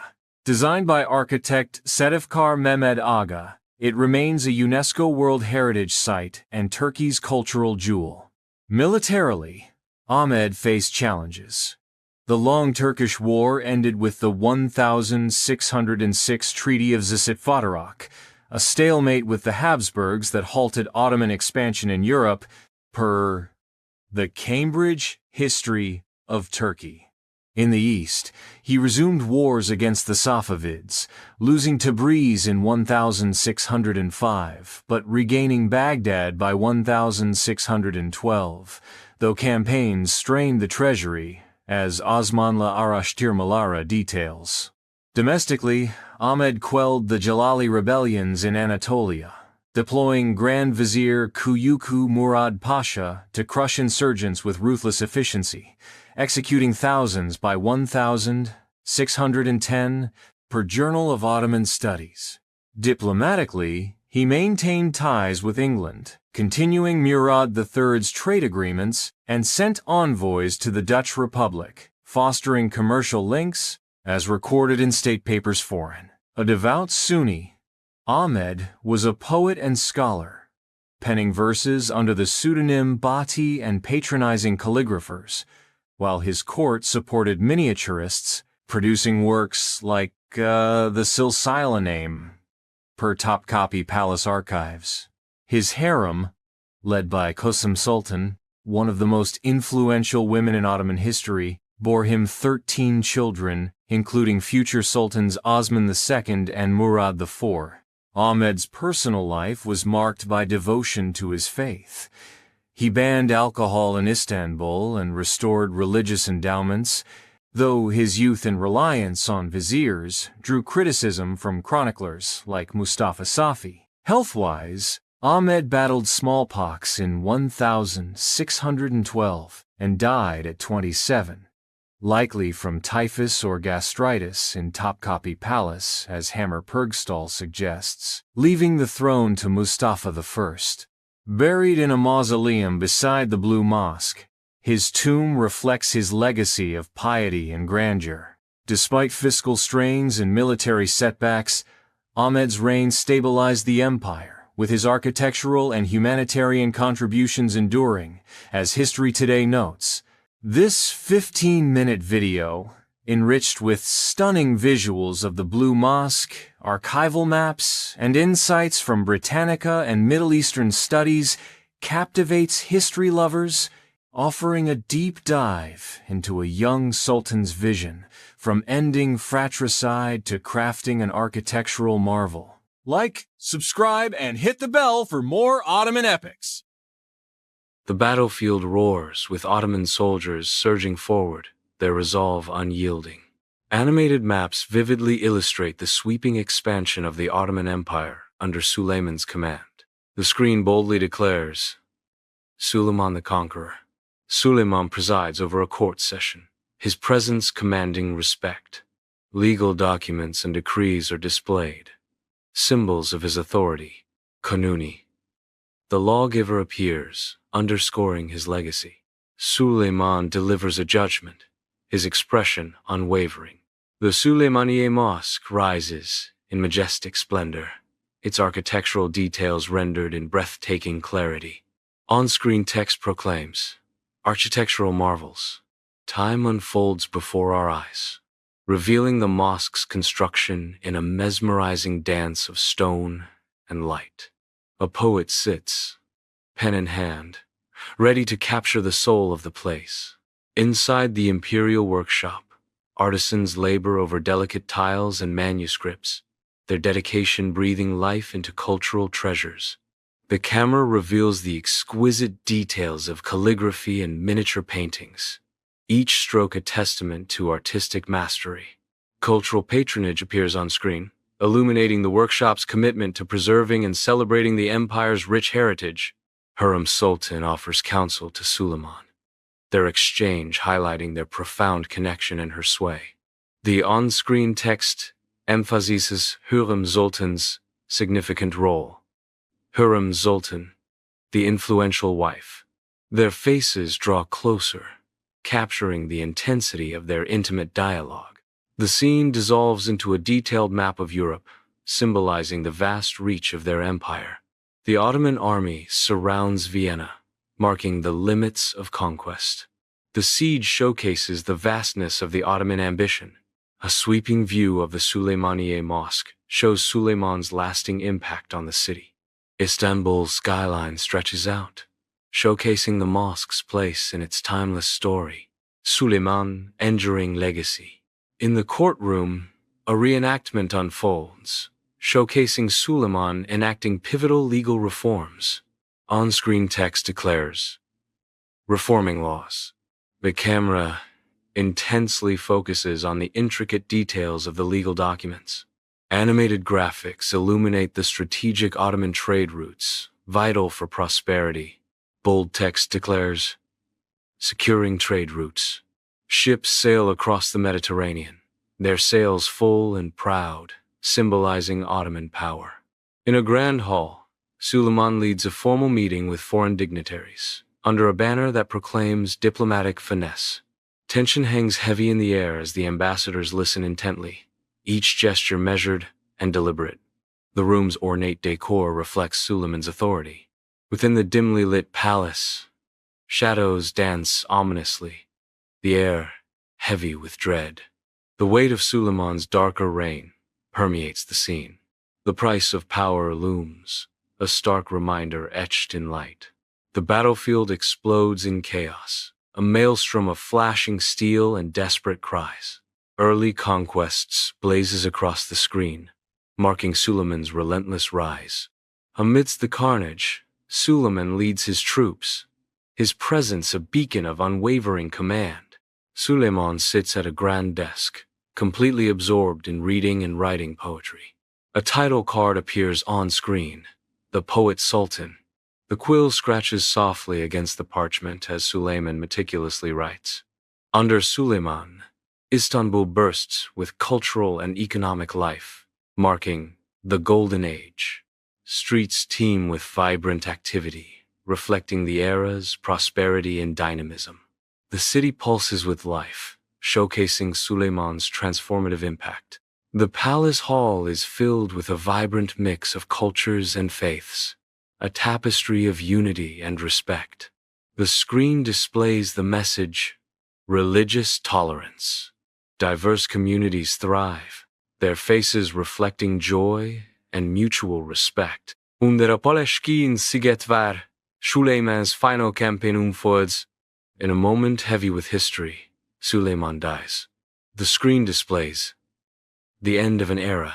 The scene is a somber portrayal of Suleiman's death, the air thick with unspoken farewells. A desolate battlefield stretches as far as the eye can see, littered with fallen warriors and shattered armor under the unforgiving sun. Amidst the chaos, the Ottoman army crumbles, overwhelmed by Tamerlane's relentless assault. Sultan Bayezid I, known as the Thunderbolt, falls into enemy hands, his reign of power extinguished in the dust. Bayezid, etched with defeat, languishes in captivity as shadows dance around him. Messengers arrive with grim faces, heralding chaos. His sons, driven by ambition, tear the empire apart. Musa Çelebi returns to Bursa, the Ottoman capital, stirring both excitement and dread among its populace. He claims the throne, fear and support rising. The city teems with activity, yet a palpable sense of fear and uncertainty permeates the air. In the Bursa palace, Musa sits surrounded by advisors, their hushed tones weaving through a room thick with tension. My lord, Isa is consolidating his forces in Balıkesir, Advisor 1 whispers, adding to the mounting pressure. Advisor 2 warns. Mehmed is amassing troops in Amasya, preparing for a march westward. And Suleiman, Advisor 3 adds. He remains entrenched in Edirne, strengthening his defenses. Musa's eyes blaze with defiance. So, my brothers circle like vultures. They underestimate my resolve. Isa Çelebi stands tall in Balıkesir, a city of strategic importance. He engages with the local leaders, his gaze intense as he seeks to solidify his rule. The leaders nod, their expressions a mix of respect and caution, as they pledge allegiance to him. In his northern Anatolian stronghold, Mehmed Çelebi commands respect as he oversees the rigorous training of his troops. His shrewd gaze misses nothing as he assesses their readiness for the battles ahead. Each soldier moves with precision, reflecting the disciplined leadership of their commander. In Edirne, Suleiman Çelebi orchestrates a series of high-stakes diplomatic talks, his every word carrying the weight of ambition and strategy. He skillfully forges alliances, each handshake and agreement solidifying his burgeoning political and military dominance. The scene witnesses the formation of alliances, fortifying his political and military influence. Inside the opulent Edirne palace, Suleiman celebrates amid a cacophony of laughter and clinking goblets, surrounded by allies. Rich tapestries illustrating conquests adorn the walls, symbols of power and ambition. A fleeting shadow of concern crosses Suleiman's face, betraying his inner turmoil. He surveys his allies, his thoughts consumed by the lurking ambitions of his brothers. Musa and Isa engage in a brutal, bloody battle, their swords meeting with violent sparks. The ground turns crimson as the relentless struggle intensifies. With a final, decisive strike, Musa overwhelms Isa. Musa reclines on a cushion, a goblet in hand, surrounded by the remnants of a feast. Despite the revelry of boisterous soldiers, a shadow of concern crosses Musa's face. Musa savors the taste of victory, but the specter of Mehmed and Suleiman looms large. He knows the war is far from over. A fragile alliance is forged as Musa and Suleiman stand together, their faces reflecting a temporary peace. Soldiers from opposing sides mingle, a united front masking underlying animosity. The air vibrates with unspoken tension, a silent forecast of impending betrayal. Musa's betrayal ignites Edirne as he claims the Sultanate, plunging the city into turmoil. The city's streets turn into a battleground under Musa's sudden coup. Chaos consumes Edirne as Musa's forces seize control, turning the city into a scene of war. Musa sits uneasily on the Ottoman throne. His rule is marked by instability. Opposition surrounds him. In the vast Anatolian countryside, Mehmed rallies local tribes, his determination echoing across the plains. With each handshake and nod, alliances solidify, setting the stage for an inevitable clash with Musa. Military factions converge, their banners rippling in the wind, a testament to Mehmed's growing strength. On the battlefield near Sofia, the armies of Musa and Mehmed meet in a storm of steel and blood. Swords crash against shields, each strike echoing the empire's struggle. Arrows fill the sky, casting shadows on the battlefield. The ground is stained crimson, marking the high cost of ambition. The empire's fate hangs in the balance. On the blood-soaked battlefield, Mehmed stands triumphant over the fallen Musa, his victory sealing a brutal power struggle. Musa lies defeated, his aspirations for the throne crushed beneath the weight of Mehmed's ambition. The reign of chaos ends as Mehmed consolidates his rule, ushering in an era of restored order and strength for the Ottoman Empire. Dawn breaks over Çamlıca Hill, revealing the majestic Grand Çamlıca Mosque. Grand Çamlıca Mosque, Turkey's largest Islamic marvel, appears on the screen. Sunlight streams through stained glass windows, illuminating the grand prayer hall. A fusion of tradition and modernity appears on the screen. The dome's inner surface displays 16 of Allah's 99 names. Text appears, honoring the 16 Turkic empires. A symphony of blue, white, and red blooms across the handcrafted Iznik tiles. Over 15 handcrafted Iznik tiles appears on the screen. The mihrab, carved from white marble, stands aligned with Mecca. The camera surveys a woman's prayer area, designed to be female-friendly. Words materialize on the screen. A dedicated space for women. The courtyard unfolds in a mesmerizing pattern of walkways and domes, shadows stretching across the ancient stones. A serene courtyard appears on screen, a title that hints at the wonders hidden within.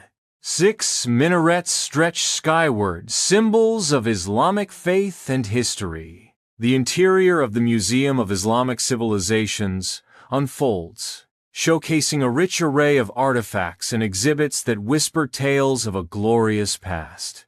On-screen text illuminates the scene, exploring Islamic heritage. The mosque complex sprawls majestically, its vast expanse a testament to cultural richness. The library stands as a modern hub, a repository of knowledge and a beacon of learning. Across the screen, bold text proclaims, "A hub for knowledge and learning." From Çamlıca Hill, the mosque rises majestically against the sprawling Istanbul skyline. Across the vista, the words appear, visible from Istanbul's city center. The conference hall stands ready, equipped with modern amenities to host international gatherings. The screen displays a venue for international gatherings. The mosque's grand entrance is dominated by its imposing 6-ton main gate. The massive gate stands open, its intricate arabesque patterns highlighted. The prayer hall fills with worshippers, their devotion echoing through the sacred space. The mosque stands as a place of worship and reflection. The Grand Çamlıca Mosque stands majestically, bathed in the warm glow of the setting sun. Grand Çamlıca Mosque, a symbol of modern Istanbul. The sun casts a golden hue over Manisa, revealing a city brimming with life and steeped in history. On-screen text appears. Mehmed III, Early Life. Within the majestic halls of Topkapi Palace, a somber tale of succession unfolds. The procession of power is visually striking, yet a dark undertone hints at the brutal path to come. The fraternal massacre. The execution of 19 brothers is portrayed with dramatic intensity. An animated map unfolds, revealing the Ottoman Empire's relentless expansion, culminating in a pivotal battle. The scene shifts to a reenactment, focusing on Mehmed's strategic leadership amidst the chaos of battle. On-screen text declares, "Victory at Kereshtes." The Ottoman court is alive with purpose as Mehmed orchestrates diplomacy with England. Letters pass between emissaries, sealing pacts with Queen Elizabeth I. Diplomacy with England flashes across the screen, underscoring the gravity of the moment. The vast landscapes of Anatolia are marred by the scars of the Jalali rebellions. Economic hardship and social unrest grip the land, visible in every face and every desolate scene. The brutal suppression of the uprisings unfolds, a stark reminder of the era's violence. The Jalali rebellion's words appear, solidifying the historical weight of the visuals. Inside Topkapi Palace, Mehmed's marriage to Handan Sultan unfolds amidst the intricate web of harem politics.